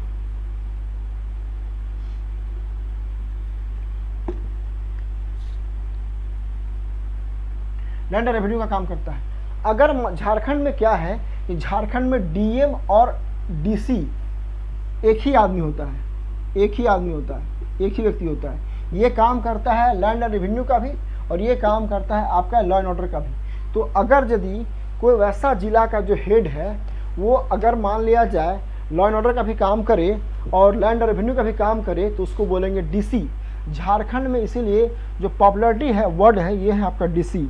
और जो डीसी होता है वो जिला भर का जो आपदा, जो डिजास्टर का जो पूरा मैकेनिज्म है, डिजास्टर का जो मैकेनिज्म है उसका आपका हेड होता है। तो इसलिए यहाँ आंसर क्या हो जाएगा, यहाँ पे आंसर आपका सी होगा, इनमें से कोई भी एक, मतलब या डीएम या डीसी। अगला, भारतीय कृषि में जलवायु परिवर्तन नॉलेज नेटवर्क महाराष्ट्र, झारखंड, उड़ीसा 3 राज्यों में शुरू किया गया था 2013। अब देखिए 2013 में शुरू किया गया था, ये सब संभव नहीं है। इतना डेट जो पूछा है ना, पिछले बार 6ठी जेपीएससी के पेपर 2 में बहुत टफ इसलिए था, इतना टफ था कि लोग 40% क्वालिफाई नहीं कर सके, जो 40% क्वालिफाइंग मार्क्स नहीं ला सके। इसमें कारण क्या था ना, कई डेट इसमें बहुत इंपॉर्टेंट, इतना डेट पूछ दिया और डेट सबके बस की बात नहीं है, कहाँ कहाँ पूछ दिया था। खैर कोई नहीं, जितना आपको संभव हो पाएगा कर लीजिएगा। अगला, झारखंड राज्य मुख्यतः किस जलवायु क्षेत्र में आता है। ए उष्णकटिबंधीय मानसून, बी उष्णकटिबंधीय नमी, सी दोनों और डी इनमें से कोई नहीं। तो इसका आंसर होगा ए उष्णकटिबंधीय मानसून। तो आपका आसान सवाल है, ज्योग्राफी वाले जो होंगे पता ही है या जीएस में जो पढ़ रहे हैं। अगला, किसके सहयोग से झारखंड राज्य जलवायु केंद्र स्थापित कर दिया गया है। Option A WTO, option B Amnesty International, option C UNDP, option D इनमें से कोई नहीं। ये जो सवाल है ना, ये तो आपका कॉमन सेंस का सवाल है। अब कॉमन सेंस का सवाल है, देखिए पहला आपका क्या है, पहला आपका है WTO, पहला आपका WTO है, दूसरा है आपका एमनेस्टी इंटरनेशनल, एमनेस्टी है, और तीसरा आपका है यूएनडीपी है, और चौथा है आपका नन ऑफ द जी। अब देखिए क्लाइमेट के लिए यूएनडब्ल्यूटीओ का क्या काम, कोई काम नहीं। एमनेस्टी का क्या काम, कोई काम नहीं। तो आंसर क्या हो जाएगा, यूएनडीपी हो जाएगा। तो थोड़ा सा आपको जो मतलब पढ़ाई जो कर रहे हैं आप लोग, थोड़ा सा आपको दिमाग खुद रखना पड़ेगा कि जो संस्थाएं, अब आईएलओ होता है ना, अब आईएलओ होता तो और नहीं होता है ना, डब्ल्यूटीओ नहीं होगा। ये शांति के लिए है, डब्ल्यूटीओ व्यापार के लिए है ना, तो यूएनडीपी भी हो जाएगा। चलिए, जलवायु परिवर्तन पर झारखंड कार्य योजना किस वर्ष प्रकाशित की गई? ऑप्शन है A 2013, option B 14, option C 15, option D 11। तो इसका आंसर क्या हो जाएगा, इसका आंसर हो जाएगा 14, बी इसका आंसर हो जाएगा। अगला, झारखंड जलवायु परिवर्तन कार्य योजना रिपोर्ट 2014 के अनुसार सबसे संवेदनशील जिला कौन सा है? पहला पूर्वी सिंहभूम, दूसरा सरायकेला खरसावां, सी है आपका रांची और डी है आपका बोकारो। इसका आंसर होगा बी सरायकेला खरसावां। सरायकेला जो खरसावां है वो सरायकेला खरसावां मतलब ऐसा माना जाता है कि उड़ीसा के बगल में है सरायकेला खरसावां, और सरायकेला खरसावां समुद्र के पास है। जितना अभी आपका तूफान हो या सुनामी हो या उस टाइप का बाढ़ हो, उड़ीसा में ज़्यादा हमेशा आता रहता है। इसलिए ऐसा माना जाता है कि झारखंड में जो सरायकेला खरसावां डिस्ट्रिक्ट है बहुत संवेदनशील है। हो सकता है कभी वहाँ बहुत भारी आपदा आने की संभावना हो, तो इसीलिए पूर्वी सिंहभूम और रांची और बोकारो और सरायकेला खरसावां चारों डिस्ट्रिक्ट में सबसे संवेदनशील जो है वो माना गया है जिला सरायकेला खरसावां को। ठीक है। अगला, संथाली का प्रथम छोटी कहानी का संग्रह था। ये थोड़ा टफ सवाल है, क्योंकि लिटरेचर में देखिए, लिटरेचर में जो पूरा पढ़ के जाएंगे तभी जाके आएगा, तो कुछ नहीं बनेगा। ये टफ है तो है, ये नहीं बनेगा तो नहीं बनेगा। अब संथाली जिसका ज्ञान होगा उससे बन जाएगा, लेकिन जो नॉन संथाली वाले होंगे उनको नहीं बनेगा। पहला ए हैंड मावक अटो, बी कुकमू, सी महिला चचत दाई और डी समीर। इसका आंसर दिया है कुकमू। तो ये सब सवाल संभव नहीं है बनना। ये सब सवाल के लिए अब पूरा संथाली भाषा का साहित्य, उसका लिटरेचर जो मेन में सब करके जाइएगा, जो मुख्य है, लेकिन डिटेल में उतना पढ़ना संभव नहीं है। तो इसलिए सब सवाल के लिए अगर बनता है तो ठीक है, नहीं बनता आगे बढ़िए। देखिए, हम आपको फिर से बोलते रहे बार बार, 100 सवाल जो है ना, वो 100 सवाल में 90 सवाल रहता है अपना रेंज में, और 10 सवाल जो है वो इतना टफ रहेगा कि जान के आपको ये परेशान करने के लिए। तो जो 10 सवाल परेशान करने के लिए है उसको इग्नोर कीजिए, आगे निकल जाइए। ठीक है ना। तो इसका आंसर था कुकमू। अगला, लांगड़े क्या है? तो लांगड़े का आंसर है एक प्रकार का नृत्य है, डांस है। लांगड़े क्या है? डांस है। अगला, कजली। कजली कब गाया जाता है? कजली, कजली है ना। कजली कब गाया जाता है? कजली कब गाया जाता है? तो कजली गाया जाता है आपका वर्षा ऋतु में। इसमें ऑप्शन था रबी फसल के समय, होली में, चैत्र मास में, वर्षा ऋतु में। अभी जब हम लोग पढ़ेंगे आगे बहुत सारा गीत और डांस पढ़ेंगे, झारखंड का लोकल पढ़ेंगे, वहाँ पे होगा। जैसे एग्जाम्पल कहिए चैत्र मास में, तो चैत्र मास में गर्मी, चैत्र मास में कौन सा मौसम होगा? गर्मी का मौसम होगा। और गर्मी में हम लोग निर्णया गीत गाते हैं, है ना। चैत्र में हम लोग निर्णया गीत गाते हैं। निर्णया गीत, एक निर्णया गीत होता है जो कि हम लोग गाते हैं। अब होली में फगुआ और चैता गाते हैं। अब होली आएगा है ना, तो होली में क्या गाते हैं? होली में फगुआ और चैता हम लोग गाते हैं। उसके बाद रबी का फसल, उसमें गाते हैं चाइचर। सब नाम है ये सब, है ना। रबी फसल हम लोग वहाँ पे क्या गाते हैं? हम लोग गाते हैं चाइचर। और कजली कब गाते हैं? कजली गाते हैं लोग वर्षा ऋतु में। तो यहाँ पे कहने का मतलब है कि आपको थोड़ा सा लोकल जो है ना, लोकल जो डांस है, लोकल जो गीत है या लोकल जो कल्चर है, उसको थोड़ा सा आपको अच्छे से काम करना पड़ेगा, तब जाके आप बना पाइएगा, है ना। अगला, टांगीनाथ केंद्र था। टांगीनाथ केंद्र था आपका, ये गुमला में, एक्चुअली ये गुमला में है। टांगीनाथ जो केंद्र है गुमला में है। ये पाशुपत संप्रदाय का जो है सो केंद्र है, गुमला में है। टांगीनाथ मंदिर जो है गुमला वाला बहुत पॉपुलर है, सवाल कितना बार पूछ चुका है। अगला, धुमकुरिया किस जनजाति का संस्था है? ये तो बहुत पॉपुलर है, उरांव। जो झारखंड का जब नया नया स्टार्ट भी करते हैं उसको ये पता होगा कि धुमकुड़िया उरांव का है। इसमें ऑप्शन था उरांव, बी हो, सी गोंड और डी कोल। तो ये आपका उरांव का है। ये है क्या? वास्तव में ये युवा गृह है, ये यूथ हाउस है या यूथ सेंटर कहा जाए इसको। ये वास्तव में जो धुमकुरिया है, धुमकुरिया है, ये आपका युवा गृह है, युवा गृह है ना, युवा गृह, यूथ हाउस है। ऐसा माना जाता है कि आदिवासी समाज में युवक और युवतियाँ यहाँ पे आते हैं, मिलते हैं, एक दूसरे से मिलते हैं, बात करते हैं, परिचय प्राप्त करते हैं और अपना विकास करते हैं। सेंस में ये युवा गृहों का ऐसे अब धीरे धीरे ये बहुत बंद हो रहा है, बहुत इसका चलन कम है, लेकिन पहले ये बहुत था, है धुमकुड़िया। अगला, Jharkhand single window system clearance कानून कब लागू हुआ? तो ये हुआ 2015 में। सीधे इसका आंसर हम बोल दें 2015 में लागू हुआ। अब देख लीजिए, सिंगल विंडो सिस्टम जो है 15 में लागू हुआ, इसका साल है, अब जिसको पता होगा वो बनाए होंगे। अगला, बोकारो इस्पात संयंत्र का निर्माण हुआ था कहाँ? ये तो सिंपल क्वेश्चन है, रसिया। क्योंकि ये सब तो आप लोग पढ़े हुए हैं सब, ये तो हम जो बहुत टफ सा उसमें ज़्यादा विस्तार कर रहे हैं। जो सवाल इजी है हम क्या विस्तार करेंगे। अब इसमें अमेरिका है, जर्मनी है, इंग्लैंड है, रसिया है। तो रसिया आपको पढ़ा हुआ है कि जो भारत में बहुत सारा जो बनाया गया, इंडस्ट्री लगाया गया, खास करके बोकारो में, रसिया की हेल्प से लगाया गया था। अगला, JSMD द्वारा स्थापित ग्रेनाइट पॉलिशिंग उद्योग कहाँ अवस्थित है? तो ये है आपका रांची में। ये बहुत पॉपुलर है। रांची में एक जगह है तुपुदाना, है ना, तुपुदाना रांची में ये आपका है और ये वहाँ पे उसका ऑफिस है। ठीक है, तो इसके लिए क्या करना, इसके लिए सारा आपको उद्योग, सारा इंडस्ट्री आपको जितना झारखंड में है वो सब अलग से याद करना पड़ेगा। ठीक है, आगे बढ़ते हैं। Garden rich ship builders engineers limited का डीजल इंजन कहाँ स्थित है? तो सीधे इसका आंसर हम बोल देते हैं आपको रांची में। रांची में इसका ब्रांच, वास्तव में रांची वाला जो है ना, रांची इसका ब्रांच है और इसका जो हेडक्वार्टर है वो है आपका कोलकाता में।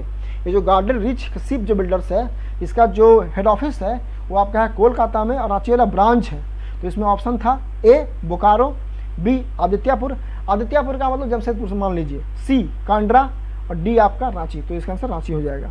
अगला, भारत सरकार ने इलेक्ट्रॉनिक निर्माण क्लस्टर की स्वीकृति दी है ना, इसका भी आंसर क्या है? आदित्यपुर।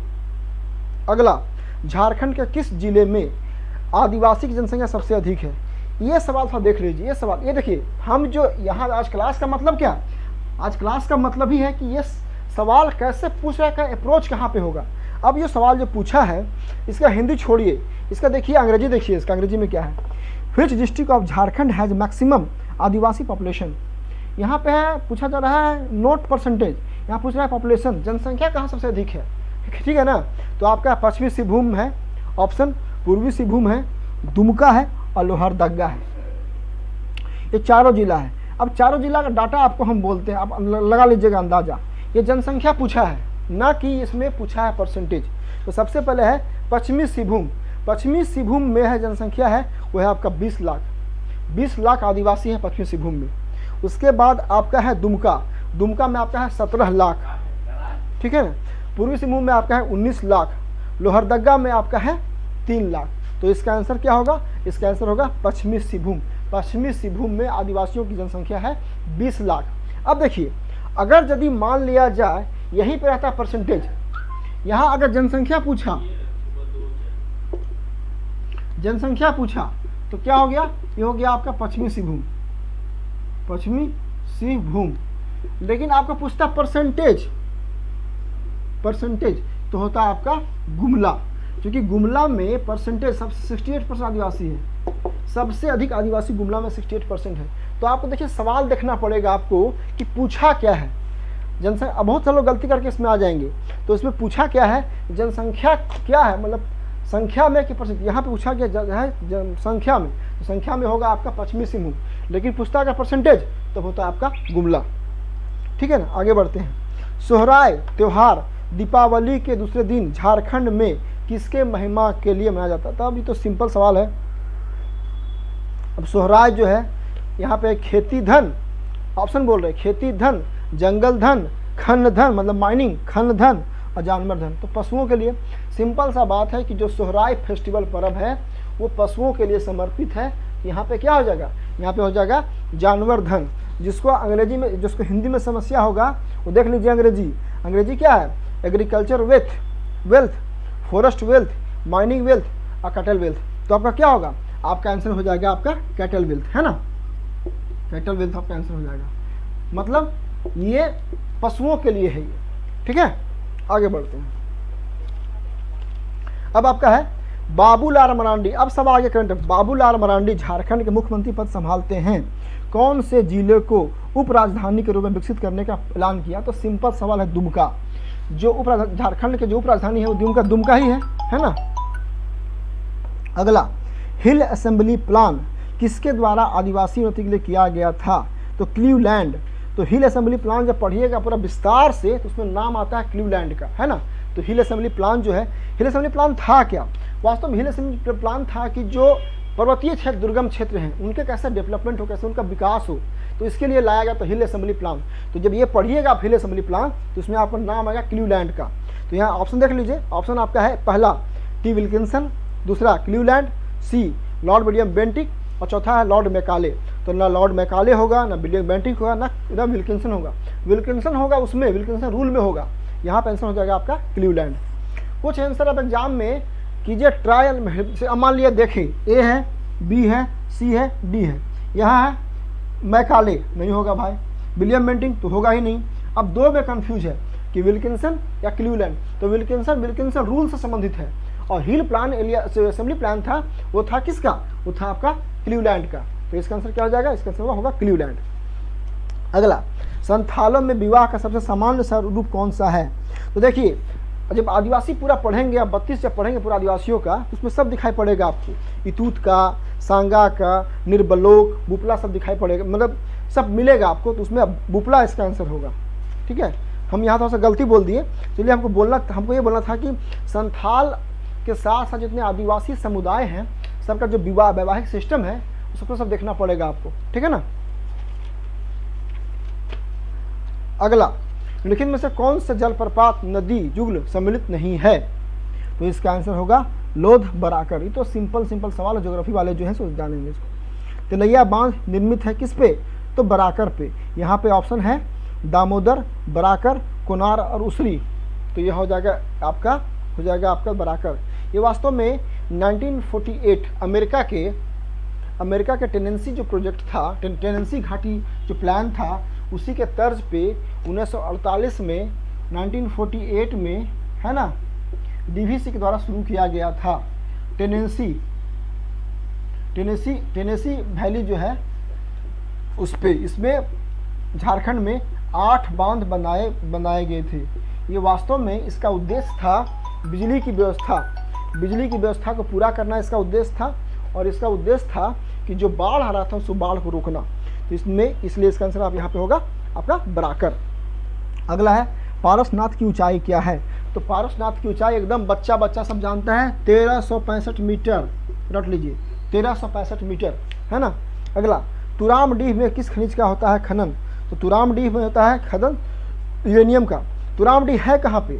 तो तुरामडीह जो है, तुरामडीह एक जगह है आपका पूर्वी सिंहभूम का, जादूगढ़ा से 24 किलोमीटर। जादूगढ़ा जो स्थान है उससे 24 किलोमीटर दूर है तुरामडीह यूरेनियम का एक बहुत बड़ा साइट है। ये आपका है पूर्वी सिंहभूम में। तो ये आपका पूछा है। बेंटोनाइट निक्षेप झारखंड में पाया जाता है। इसका आंसर है साहेबगंज। बेंटोनाइट निक्षेप जो है ना, इसको एक्चुअली टेक्निकल जो इसका पॉपुलर नाम है ये है बेंटोनाइट क्ले। और बेंटोनाइट क्ले जो है वो आपका स्किन संबंधी जो रोग है ना उसके लिए काम में आता है बेंटोनाइट क्लो। तो बेंटोनाइट क्लो कहाँ से मिलता है? साहेबगंज में। अब देखिए, आपको सब जानना पड़ेगा पूरा उद्योग में कौन कहाँ मिलता है, कौन झारखंड में कहाँ मिलता है, पूरा विस्तार से पढ़ना पड़ेगा। झारखंड का ज्योग्राफी है उसको थोड़ा विस्तार से अच्छा से पढ़ना पड़ेगा, तब जाके सवाल आप पकड़ में आपको आएगा। क्योंकि यहाँ साहेबगंज भी है और आपका जामताड़ा भी है और पश्चिमी सिंहभूम भी है, तो यहाँ फंस सकते हैं। अगला, छोटा नागपुर काश्तकारी अधिनियम 1908 की धारा 71A जो अनुसूचित जनजातियों के गैरकानूनी रूप से अंतरण किए गए जमीन में एसटी के सदस्यों का अधिकार बहाल करने की शक्ति प्रदान करता है, इसे कानून। तो इसका आंसर है बी। क्योंकि ये जब लाया गया था 1969 में, जो लाया गया था ना, ये लाया गया था आपका 1969 में। तो 1969 में ये झारखंड का बंटवारा नहीं हुआ था। 1969 में झारखंड का बंटवारा नहीं हुआ था। इसमें नाम था, इसका नाम था बिहार शेड्यूल एरिया रेगुलेशन, है ना। इसका नाम था Bihar schedule area regulation, Bihar schedule area regulation, इसके नाम से ये आया था। तो बिहार शेड्यूल एरिया रेगुलेशन के नाम से आया था 1969 में। तो इसका आंसर आपका ये हो जाएगा। अगला है आपका छोटानागपुर काश्तकारी अधिनियम 1908 के अंतर्गत एक कन्या खुटकट्टीदार को पैतृक संपत्ति में उत्तराधिकार के रूप में नहीं मिलता है।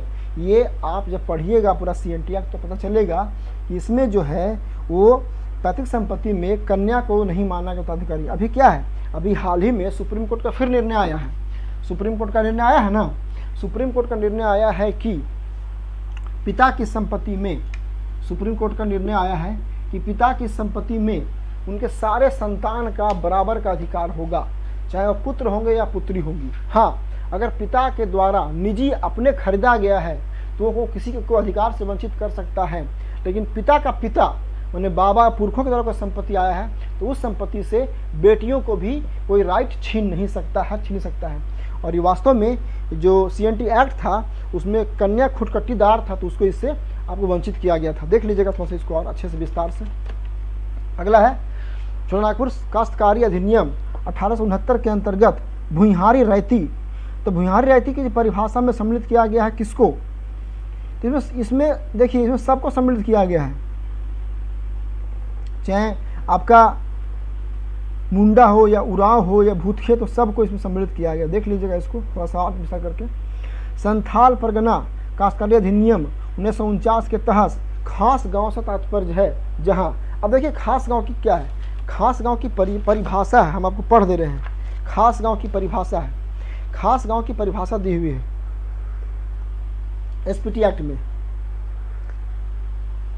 SPT एक्ट में कहता है खास गांव का परिभाषा है कि खास गांव से तात्पर्य किसी ग्राम से है जहां न तो मूल रैयत हो न उस समय के लिए कोई ग्राम प्रमुख हो, इस बात का विचार किए बिना कि ग्राम में पहले मूल रैयत अथवा ग्राम प्रमुख था या नहीं।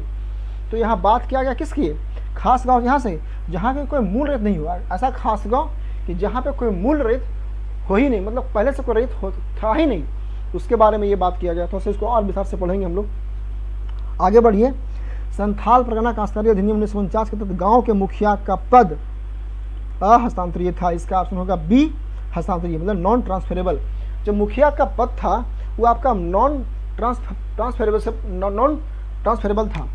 जो मुखिया का पद था वो आपका नॉन ट्रांसफरेबल था, मतलब ऐसा नहीं है कि मुखिया कोई बन गया एक व्यक्ति और फिर चाहेगा तो अपने मुखिया का पद किसी और को ट्रांसफर कर देगा, ऐसा संभव अभी भी ऐसा संभव ये है ही नहीं।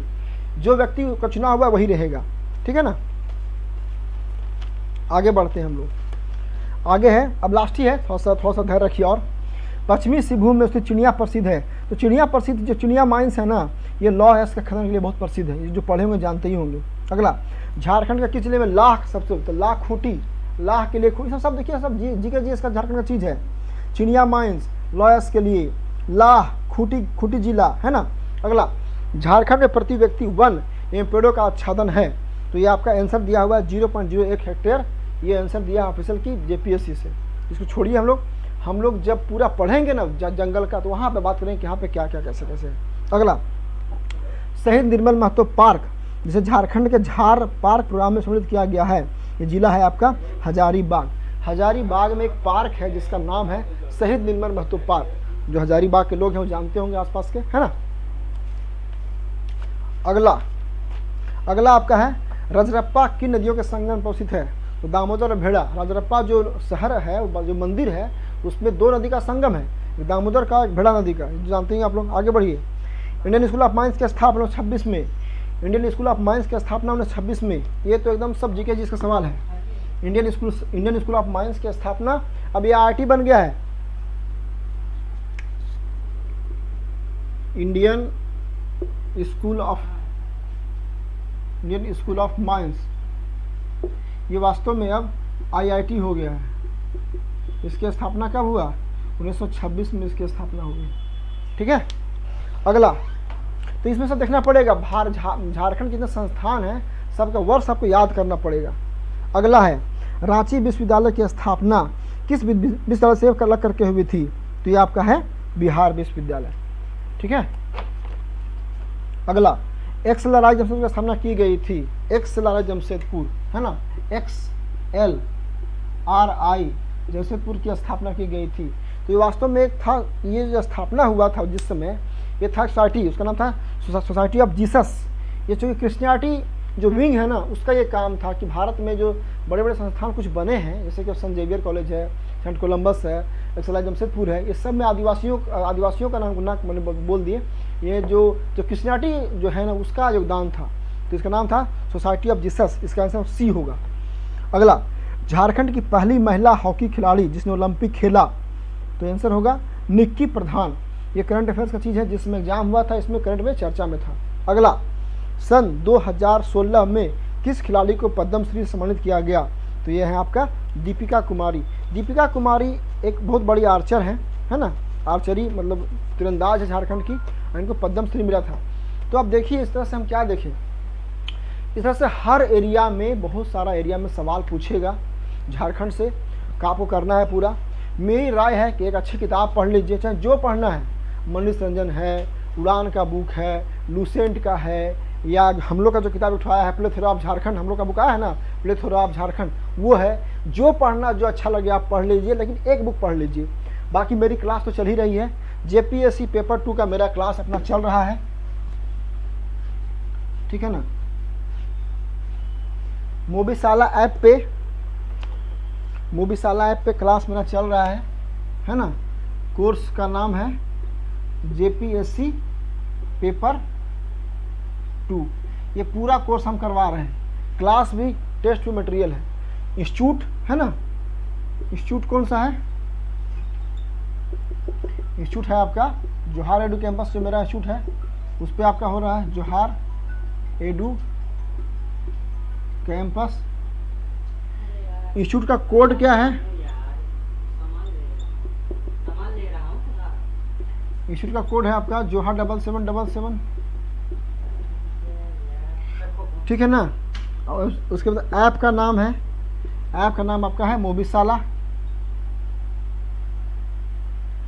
और मोबाइल नंबर है आपका 9599624827। ये सब आपका है, कोर्स है JPSC पेपर 2, संस्थान जोहार एडू कैंपस, कोड है जोहार 7777, ऐप है मोबीशाला ऐप है, और फ़ोन नंबर आपका है 9599648227। इस पर हम लोग पेपर 2 कर रहे हैं, अच्छे से कर रहे हैं, और हम लोग का उद्देश्य होगा कि कम से कम 80 से 80 प्लस हम लोग सवाल जो है सो पेपर 2 का सॉल्व करें, ये हमारा उद्देश्य होगा। इतना मेहनत से हम लोग काम कर रहे हैं, ठीक है। आप लोग को वीडियो मिल जाता है, यूट्यूब पे वीडियो मिल जाता है, तो अगर आप लोग को अच्छा लगता है तो ज़रूर मेरे वीडियो को सब्सक्राइब करें, है ना। Please subscribe my YouTube channel, है ना। थोड़ा सपोर्ट कीजिए आप लोग, तो उससे क्या होगा, थोड़ा सा हम लोग का भी फ़ायदा होगा, बढ़ेगा, सब्सक्राइबर बढ़ेंगे, लोग बढ़ेंगे, सबके पास जाएगा इन्फॉर्मेशन। तो हमने इस तरह से पेपर 2 कर लिए। पेपर 1 का देखेंगे, पेपर 1 का करना बाद में कभी कर लेंगे। पेपर 2 मेन था, अभी पेपर 2 का कर लिए हम लोग। तो पेपर 2 आप लोग पढ़ना शुरू कीजिए, क्लास आपका चल रहा है अच्छा से। और पेपर 2 ही डिसाइडिंग होगा, पेपर 2 ही डिसाइडिंग होगा। जिसका पेपर 2 में अच्छा नंबर आएगा वही पास करेगा, तो बाकी सब फेल करने वाले। तो पेपर 2 जो है बहुत डिसाइडिंग है। हम लोग का लक्ष्य है 80 प्लस हम लोग इसमें काम करें। मैं अमित नाथ साधव, नागपुरी भाषा और साहित्य का क्लास मैं शुरू करने वाला हूं। और ये जो हमारा क्लास शुरू होगा, ये जोहार एडू कैंपस के बैनर तले होगा, जो ऑनलाइन हमारा क्लास है। और ऑफलाइन क्लास जो है हमारा दिल्ली में आस्था IS के अंतर्गत चलेगा, और इसके अलावा रांची में भी हम लोगों का ऑफलाइन क्लास चलेगा। तो मैं यहाँ पे ये बतला रहा हूँ कि जो नागपुरी भाषा और साहित्य है, ये हमारा 150 अंक का है, जो हमारा JPSC मेंस के एग्ज़ाम में। और इसके लिए जैसे ये जो हमारा नागपुरी भाषा और साहित्य जो है, ये 8 खंडों में बटा हुआ है। और सारे खंड जो हैं वो मतलब अलग अलग तरह से हैं। जैसे किसी में नागपुरी भाषा का उद्भव विकास हुआ, तो किसी में नागपुरी लोक साहित्य है, तो कोई किसी में नागपुरी शिष्ट साहित्य पढ़ना है किसी खंड में, तो किसी खंड में नागपुरी साहित्यकार और साहित्य के बारे में पढ़ना है कि जितने भी साहित्यकार हुए हैं वो प्राचीन काल में, मध्यकाल में और आधुनिक काल में, तो उन सबों के बारे में पढ़ना है। इसके अलावा हम लोगों को नागपुरी में निबंध भी देखना है एक सेक्शन में। इसके अलावा नागपुरी भाषा में संक्षेपण रहेगा, वहाँ पे हम लोगों को संक्षेपण के बारे में, जैसा कि आप लोग मतलब जानते होंगे पहले से, कि संक्षेपण में हम लोगों को कुछ एक पैराग्राफ दिया हुआ रहेगा, उस पैराग्राफ को हमें शॉर्ट करना रहता है 1/3 में। और उसके अलावा फिर नागपुरी भाषा में अनुवाद रहेगा। जैसे नागपुरी भाषा का जो अनुवाद का हुआ कि मान लीजिए कि अगर दिए गए अनुच्छेद को पढ़कर नागपुरी भाषा में दिए गए 5 प्रश्नों में से 3 प्रश्नों का उत्तर देना होगा, तो इसको हम लोग नागपुरी में जैसे देखेंगे, नागपुरी में जो अनुवाद की बात कह रहा हूँ, तो नीचे देवल अनुच्छेद के पढ़ के नागपुरी भाषा में देवल 5 प्रश्न में से 3 प्रश्न कर उत्तर देवे खोई। तो ये हमारा नागपुरी का जैसे कि अनुवाद हो गया, और ये बड़ा सिंपल है, इसमें कहीं भी कोई परेशानी नहीं होगी। और ये एग्जाम में इस सेक्शन मतलब जितने जो इसके 8 सेक्शन हैं, इन 8 सेक्शन से हर सेक्शन को टच किया जाता है, हर सेक्शन से वो जो क्वेश्चन एराइज होते हैं और उनका जवाब देना होता है। इसके अलावा हमारा एक कॉम्प्रिहेंशन समझ लीजिए, नागपुरी अनुच्छेद दिया हुआ रहेगा और उससे कुछ प्रश्न होंगे, 5-7 प्रश्न होंगे, उन प्रश्नों के उत्तर देने होंगे जो उन्हीं पैराग्राफ से पढ़ के आपको देना है, जो कॉम्प्रिहेंशन में जैसा होता है।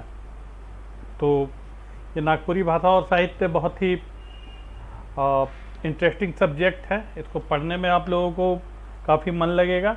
शुरुआत में हो सकता है कि किन्हीं लोगों को देख के, कुछ लोगों को देख के ऐसा लगता होगा कि नहीं ये कठिन है, लेकिन मैं ये आप लोगों को बिल्कुल आश्वस्त करना चाहता हूँ कि ये भाषा बहुत फ्रेंडली है और बहुत आसानी से जो भी हिंदी बोल लेते हैं, जिनका भी मतलब जो हिंदी बोल लेते हैं, भोजपुरी बोल लेते हैं, मगही बोलते हैं, जो पलामू क्षेत्र के रहने वाले हैं, जैसे झारखंड का जो पलामू रीजन हुआ उसमें मगही ही बोला जाता है, तो ये लोग आराम से मैथिली जो बोलते हैं वो सारे लोग इस भाषा को बहुत आसानी के साथ कर सकते हैं।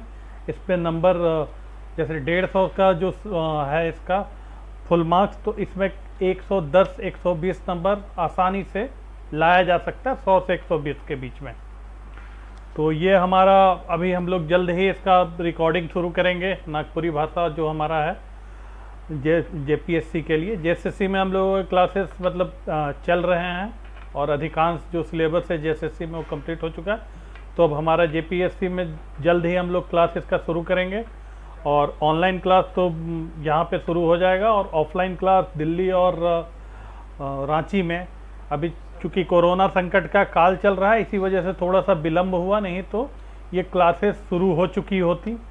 तो अब जल्द ही हम लोगों का नागपुरी भाषा और साहित्य का जो है क्लास वो शुरू होगा। और हमारा जेपीएससी के लिए हमारे जो रमेश कुमार पांडे जी जो हैं, हमारे पांडे सर, उन्होंने मतलब जेपीएससी कोटा के लिए क्लासेस शुरू कर भी दी हैं।